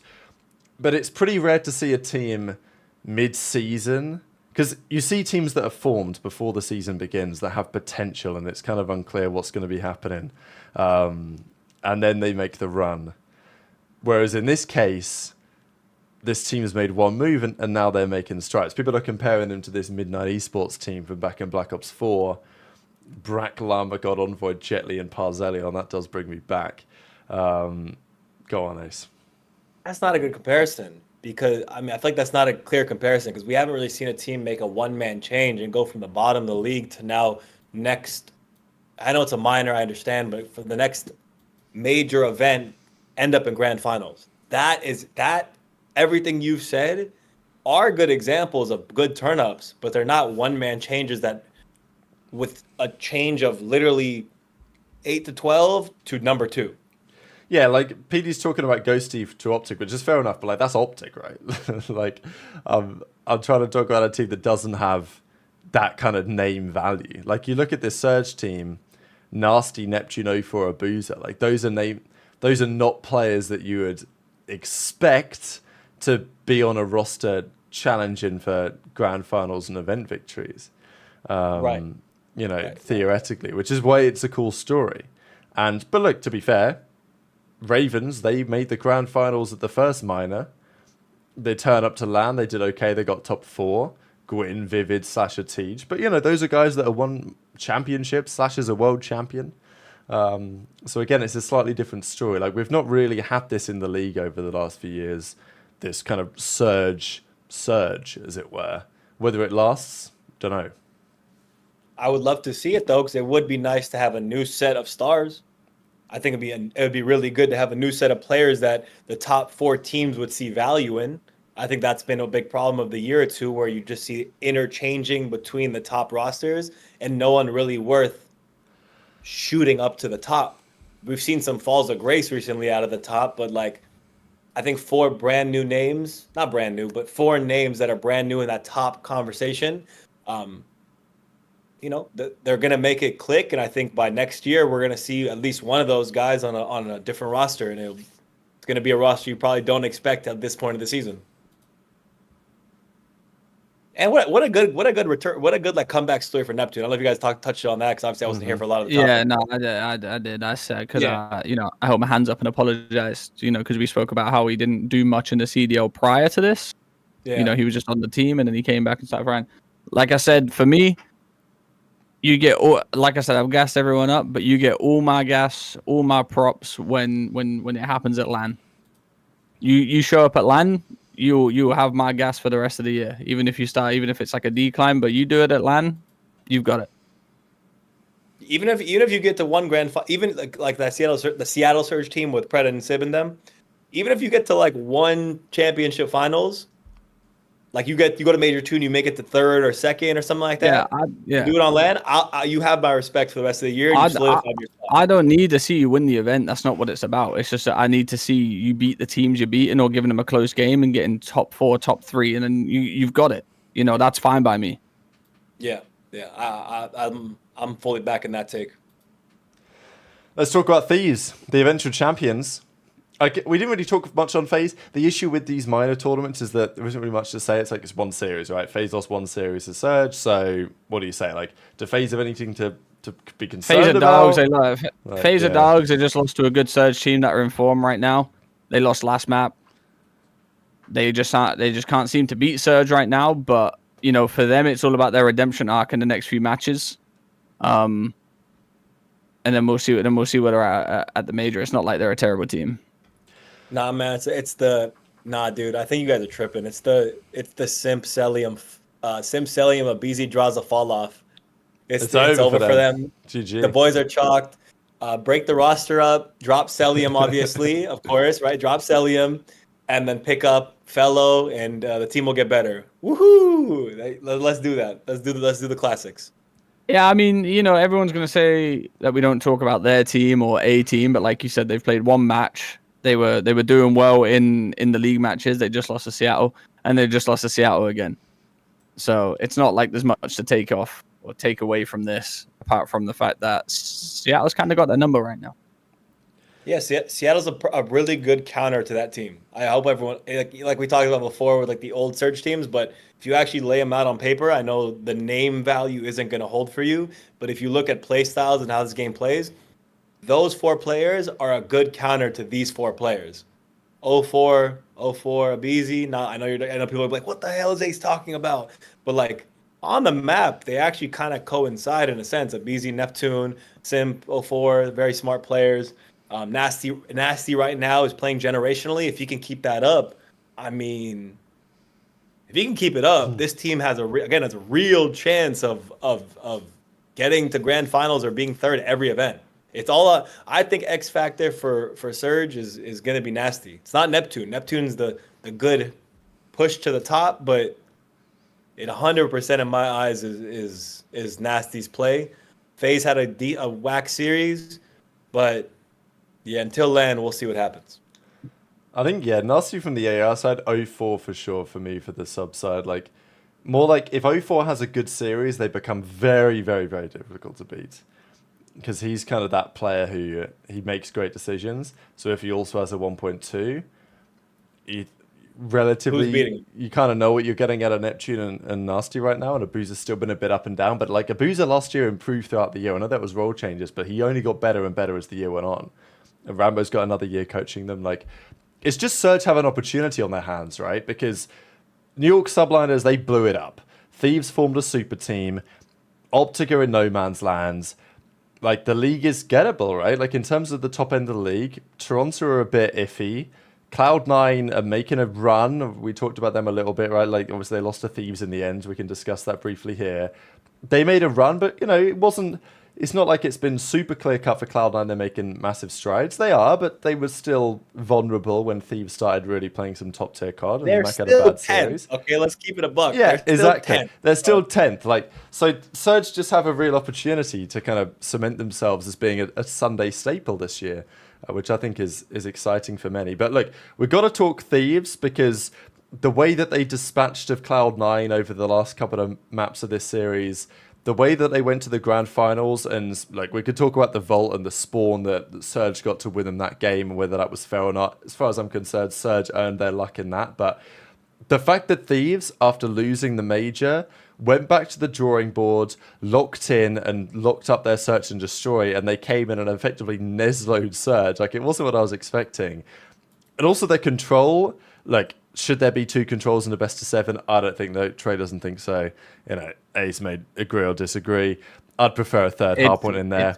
Controls fucking ass. Let's get it out of there. Let's get a third hardpoint in there and get fucking mixy with it. But I think Thieves this stage in control map count was something like 21 in 3, 21 in 3, something like that anyway. Like, they were winning 85% of their control rounds this stage.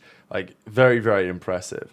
So, yeah, and then to win the game on a Skyline Search, bit of redemption. It was Neptune making the plays that Hydra was making back in the major.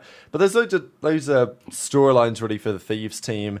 I think everyone deserves credit. I think there's a couple of listen-ins that you can go to with Thieves, and you can really tell why they're a level above basically every team at the moment. Comms that Ghosty brings to the table, the decisions they make on the map, the pressure they put on the map, like Envoy's position in all this, Hydra playing better. Scrap is so good that he goes under the radar with how good he is. You know, those are my on the surface thoughts, Ace.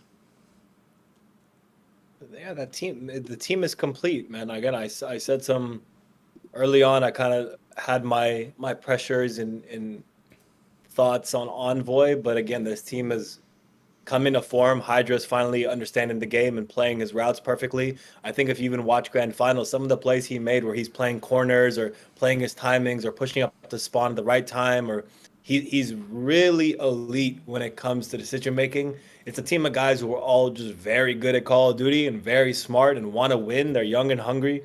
It's a great team. I have nothing to say. I have nothing bad to say. LAT is a complete roster, and they have a great coaching staff and a great support. You know, Thieves organization as a whole is, gives their players a lot. So I think again they're the team to beat. FaZe and LAT we know are going to be the two that are combating always for the 1 and 2 spot.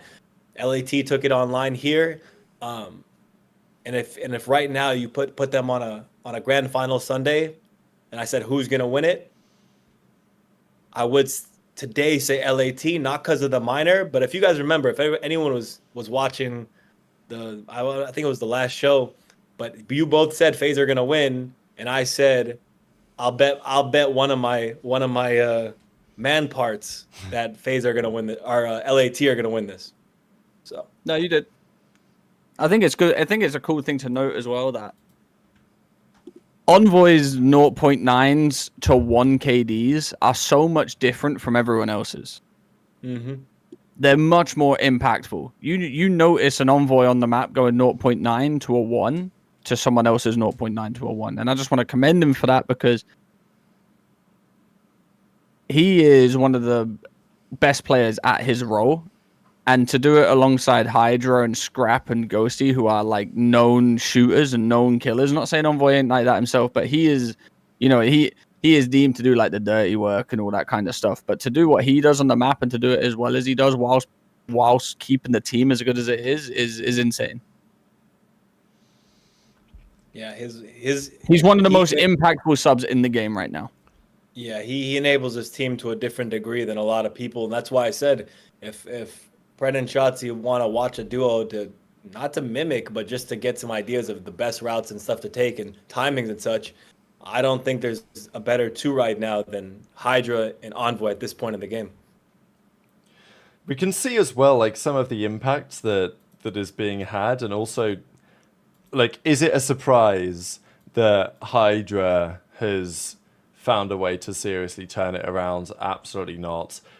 It was somewhat inevitable, and I think it's become increasingly inevitable because of what we've seen over at Gentlemates, the fact that they've been getting slammed. It's pretty obvious. Hydra's pretty important to that team, and it's becoming increasingly clear. Even in the search, the way that he's playing, yeah, his POV is different. That has not changed. And even the fact that he's getting up there, like Hydra's sitting right now at a 92 Slayer rating, but this stage so far, he's at a 100 Slayer rating, so literally averaging 100 kills over a 5-map series is the level of impact he's at.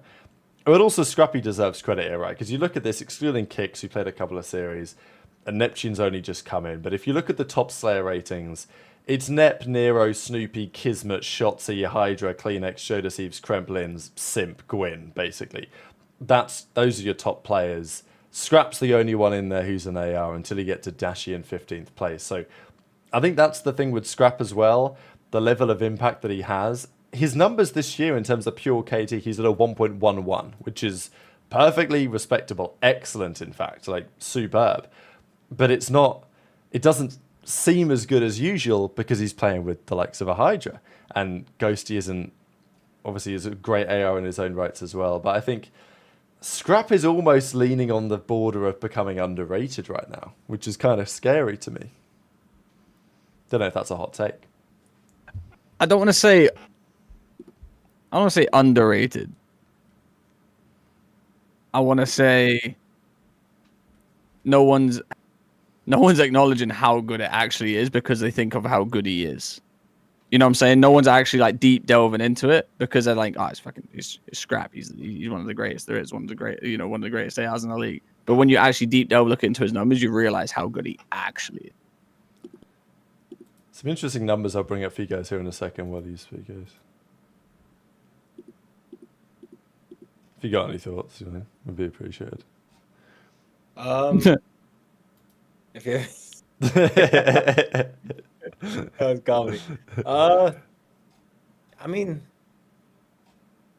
crap. I mean, I've called this guy the face of the league. What else do you want me to say? I think I've made it very clear that I don't see many people taking that spot. Shotzi obviously is a guy who's social media presence and such, but after him, Scrap's my guy, man. He's the most captivating player. If you watch this series, you watch how he plays, the kills he's getting 2-piece after 2-piece after 2-piece, holding down hills for his team, always playing the right spot, commanding presence on the map, doing great, getting his kills in S&D. He's one of the best players in the game, man. It's just very simple. Like, I don't know. You asked me for some thoughts, and I don't know what else to say really about him that I haven't said. Bro, we've really got to change the name of these miners, though. They've got to be called something else. Because I just looked at Scrap's tweet and it says Skyline Game 7 redeemed. GG Seattle. We won 4-3. We take home the miner. Yeah, we take home the miner. Scrap said after the W, he was like, "Give me the miner, not give me my miner." It's not a great look for the league, to be fair. But it happens. What I wanted to say, so this is interesting. From Kenny, Keelan Kenny. I'm not exactly sure how to pronounce that, so my apologies. But there's at least one Kenny's been cooking this week, because put this together, which is an analysis of Breaking Point ratings, which is our intention at Breaking Point of getting some level of impact statistic across the board compared to the average number. And I appreciate that this may be a bit of a mess on screen and it's very small, but I'll explain a little bit what's going on. This is the difference between the average of BP rating for a certain role, depending on Flex AR, main SMG, Flex SMG, whatever category they fit into, and what their BP rating is. So this is effectively how good are you compared to your average as a player. And I can run you through what these actually... So this is Scrap.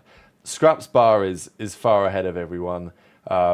He's way better than the average AR in his category on this stat by a long shot. It's then Celium, Ghosty, Hydra, Neptune, Simp, Envoy, Draza, Hook is up here as well. Hook is an overperformer, is pretty much what this says. Slasher is here. Gwyn, Joe Deceives, Beans, Geo, Dashi is at this level. Abizi, Nasty, Estriel, Shotzi, Attach, Insight, Clinics, TJ. That basically gets you to dead even. Nero is the most average player in the league, is what these numbers say. Which kind of makes sense, because Nero's either absolutely fried or getting pissed on. So I guess it averages out bang in the middle. And then it gets worse. I'm not going to go through every single player. But I will say that the weakest players technically are Hixie, who's gone, Metals, who is still here. But interesting that Metals, by BP rating, is like the worst. But the roles on Miami are a bit weird, so I kind of give that a little bit of a... They just run. Yeah, exactly. Kenny's here if you're interested. So Kenny's BP rating is a 0.92. Obviously, the average for his role is a 1. It's not always an average that's exactly a 1, but it is for that role. So that's where Kenny's sitting. But Pred's also bad as well. I mean, it's interesting to see Pred's numbers. But, I mean, it kind of makes sense, right? Pred's played a couple of series. Like, they won like one series of Pred and everything else has been a loss. So maybe this isn't a massive surprise. Surprised to see Snoopy in the negative, actually. That's what I'm surprised about. But yeah, anyway, those are some numbers. I mean, we love numbers. I like numbers. Who was last there? All right, last place. It's tiny. Last place is Hixie. He's now gone. And then Metals. Well, not Hixie, above that. Metals. Jesus, that's Metals. tiny, isn't it? Yeah, Metals. Yeah. It goes Metals, Cammy, Purge, Pred, Wake, Lucky, Kenny, Lunas, Paul X, Renkor, Vivid, Priester, Abuza, Real, Max, Snoopy, Kismet, Lynch, Kremp, Sib, Skyz, Nero. Dude, those Miami guys, man, their level of overperformance is unbelievable. Like, they are good. I give them their credit, but when do you really understand that at some point that you're like overperforming? I don't know. I feel like they gotta. That's a team that I don't know if we discussed. You guys discussed it all, but they gotta make a change.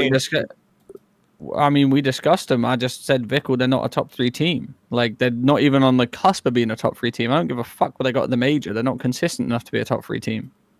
I think they're good. The hater is out of the woodworks. Maybe let's go. No, they can beat teams, but can they do it consistently? No, they never have been able to. And if that's the case, you just need to get the best firepower you can get. And there's a guy on your bench who's some pretty good firepower, so you should probably get him in for a little bit. I'm sure they're happy with how they're playing in terms of like where they are in the league and where they got at the major. But realistically, are they going to continue it?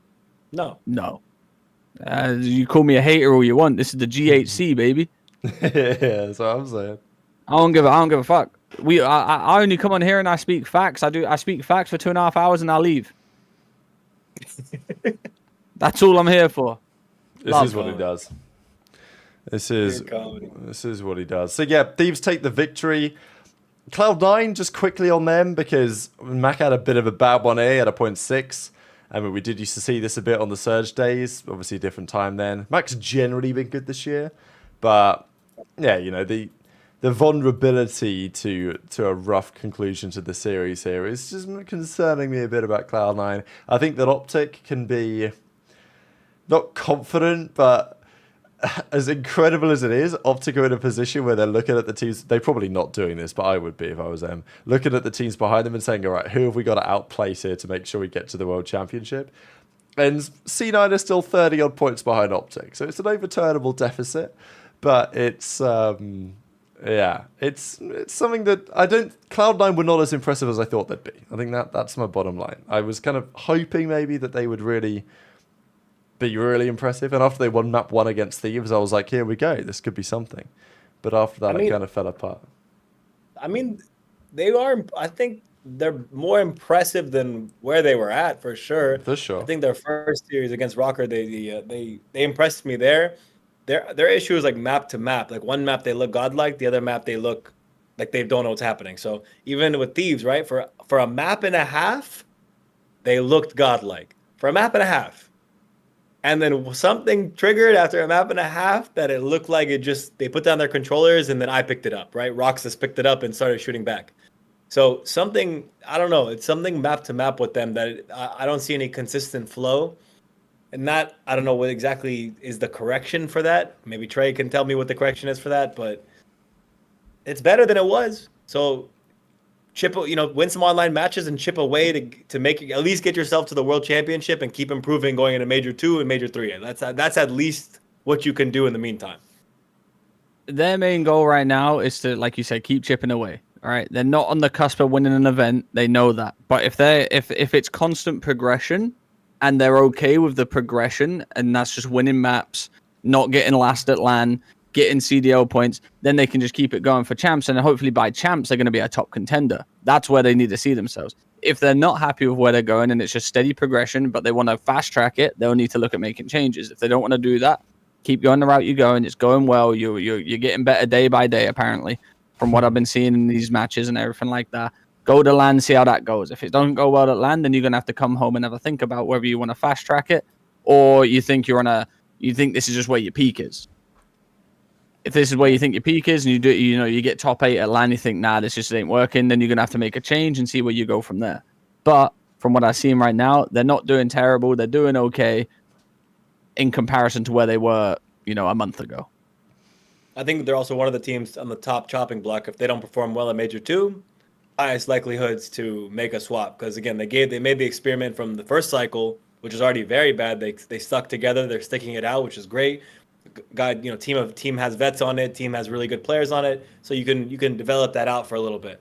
But if you get to Major 2 and the same result happens again and you just get kind of bopped out, even if you have a good online split, I think like Trei says, like that fast track route might be, if you can't perform on LAN, then what are you really progressing toward? You can't perform on LAN, you get to champs. Even if you make it there, you can't do anything. Then I think a tough decision needs to be made. There you go, Psych. You said it exactly how I said it. 33% win rate. How does Vickle think Miami's a top 3 team? If they didn't get third at the major, they'd be... I mean, you do the maths yourself. Top 3 is how many points to the major? Do they get 60 for that? 60? They're not a top 3 team. They're just not. It's not even a conversation. You have to be on absolute methamphetamine to even think they're a top 3 team. I mean, right now, like, I'm not going to lie, with the way the Heretics started the season, I was thinking, these guys are probably making champs. But I look at the league right now, and I'm not so convinced because, like, they're still going to be able to win series online, right? Bear in mind, they just lost to LAG. They did just lose to LAG, yeah.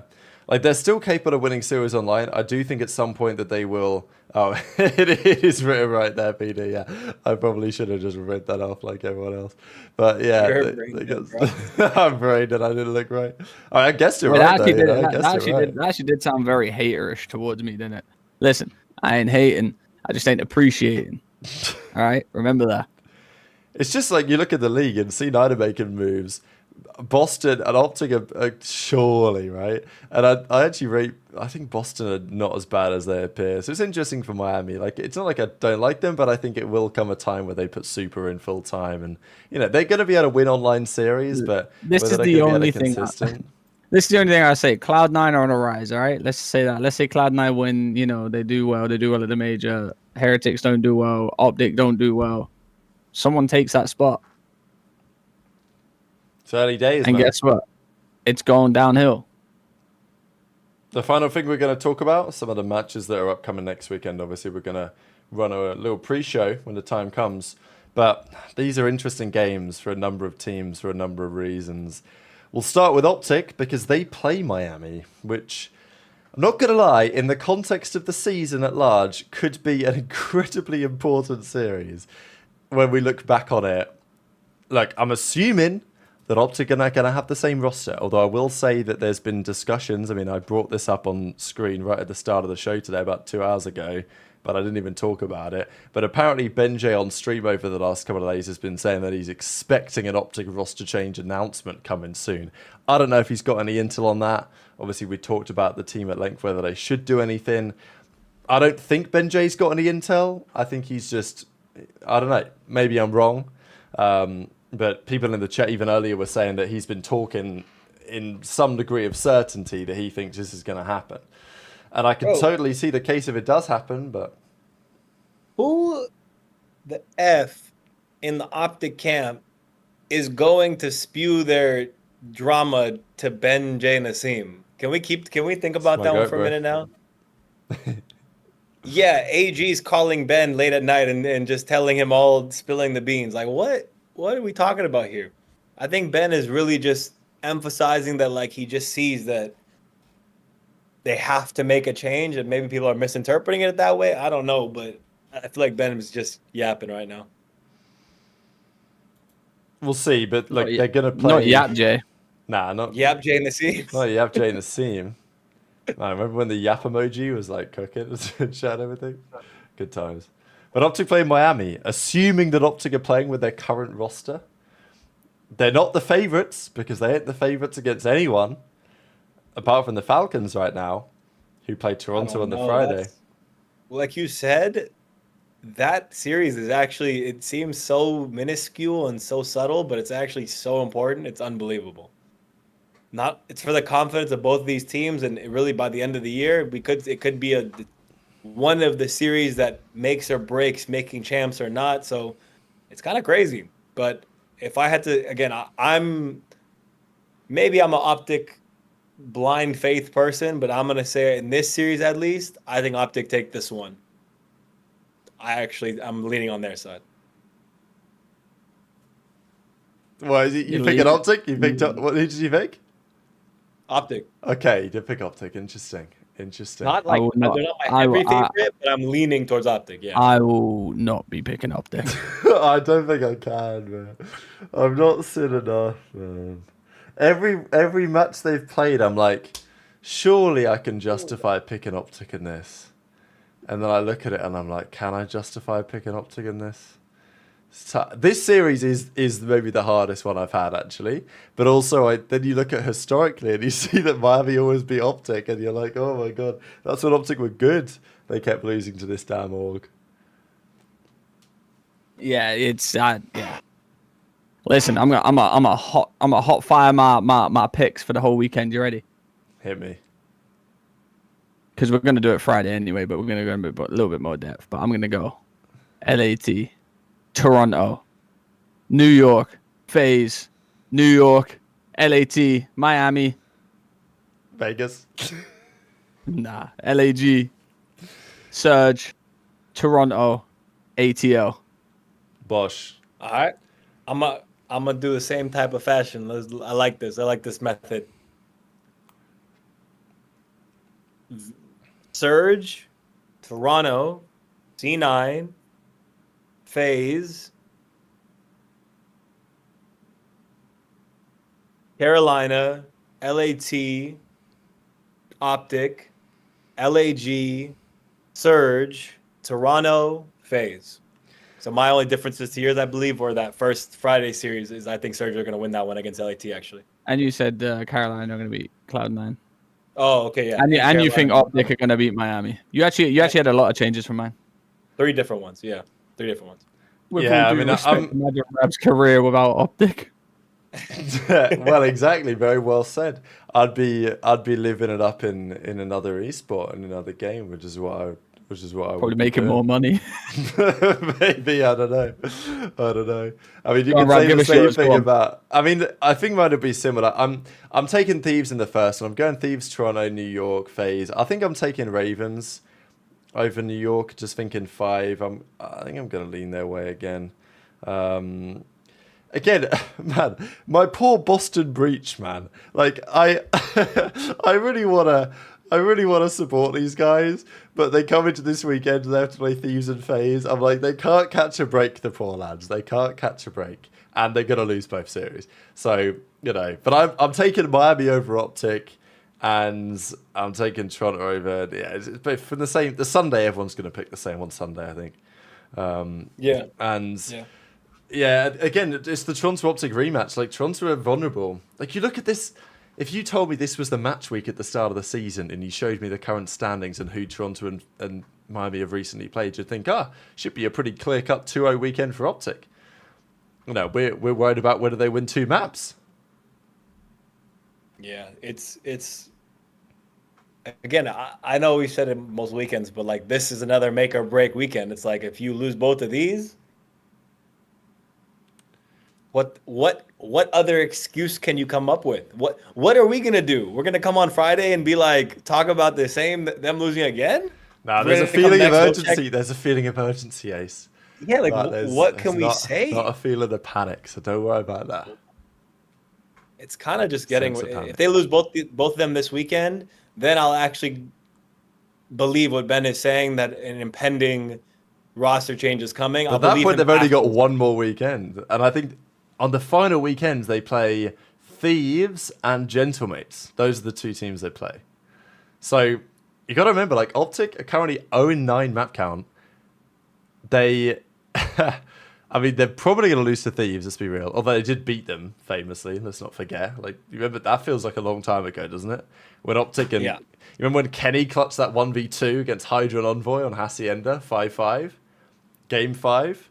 To win the series? That feels like an awfully long time ago. You sure that wasn't a dream? Are you sure? Did that actually happen? You didn't imagine that? Yeah, did that actually happen? I know. So, yeah, that's the thing for OpTic. It's another big weekend, but it's always a big weekend. I guess we'll see by the time we get to Saturday whether their team's still the same, because according to Benji, he's maybe not so convinced. As Bloop says, if there's no roster change this week, it'll be after the major. Go on.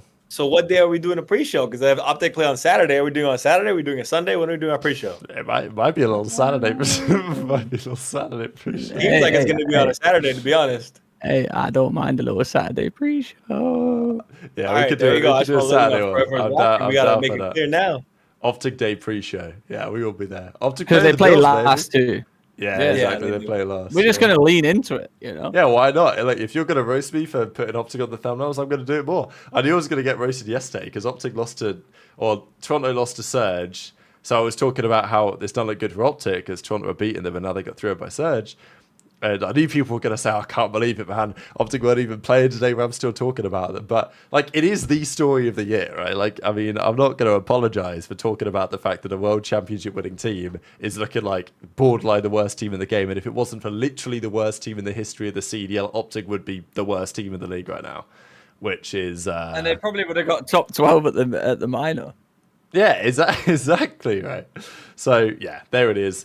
Titan Fighter says, $2, appreciate you. If they change, what is it? Hook, Challenger, AR. I think our consensus earlier was that probably if they do anything, it'd be Hook comes back in. I don't think they're bringing in Encourage. I don't think they're bringing in Fellow. I don't think they're bringing in Skyz. Don't think they're bringing in Yoda King, in my opinion. They're gonna keep it internal into who's been on the roster and what works. Again, AG's playstyle would work well on an AR in this game. So I think it'd be perfectly fine to just put him over there, get Hook back in, and this team would be back in right as soon as they did it, that next week they'd be back in top 3, top 4 contention instantly. Oh, Andrew's cooked me so hard, man. I'll never felt rapper chasing that bag. That eventual Turkey trip won't pay for itself. Oh, sensational. I will be there, and you will be joining me. I will see you out in Antalya. Trey will be there too. Absolutely. Huh? I'm not good. No, I know you're good. You're chilling. That was good though. I rate that out of you. We've already said you go on Turkey soon, though. Yeah, I'm good. Look at my flight. They get a little off-season trip. Something like that might be nice. Little all-inclusive. Run it back. I'll go with you. I'll go with you. 100%. I'll meet you there. I'll meet you there and come back with that with pearly whites that look like one block. You know, I'll do what I gotta do. I'm from Essex, man. I've seen them. I've been seeing them. Okay. Oh, yeah. Thanks, ladies and gentlemen, for watching the stream. That is going to do it for Dope Check episode number 49. Just before we close out, I wanted to say a big thank you to the current members of the Generational Hater Club. Now, it's not called the Generational Hater Club yet. We're going to revamp the membership level names on the YouTube page. I want a percentage. And Trey may be taking a percentage of the revenue from this. I'm copywriting. So, you know, we've got some members in the credit category here. Some of you guys have been around the world. So, yeah, shout out Craig, Anbu Fear, Torch Gaming, Upcast, and Setsuna. They've been around a little while. But, you know, we're going to be launching the memberships for the Generational Hater Club very shortly. So, shout out the members supporting the show on YouTube. But, gentlemen, that was another absolute banger. 2 hours, 20 minutes, something in that kind of ballpark. And we'll be back on Saturday will be the plan for a little pre-show before the OpTic series. So, yeah, thanks all for watching. Trey, final thoughts, and I'm going to hand to Ace to close out the show. Listen, I don't know how many times we can do a show over 2 hours, but we got it in the bag, and we do it every single goddamn week. We appreciate everyone watching. Like I said, we've been killing it. Average viewers of like 800 to 900, max 1,000 as always. You know, it's been great. So, you know, make sure you drop a like on the stream, and even when the show comes out on YouTube and Spotify and stuff like that, make sure you give us a review on Spotify. Make sure you give us a view and a like on the actual video too. It helps them out. You know, it helps pay the bills. It helps get, you know, Dope Check to all these goddamn events and stuff like that. So you keep supporting, we'll keep giving you guys entertainment. So we appreciate it.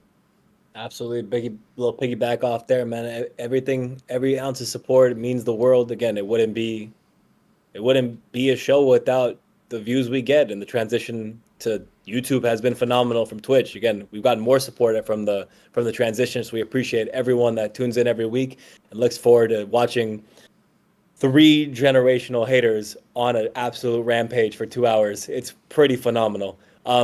Yeah, we're gonna revamp the club, so make sure you guys subscribe to the page, not only subscribe, but if you can become a member. You're gonna join the Generational Haters Club.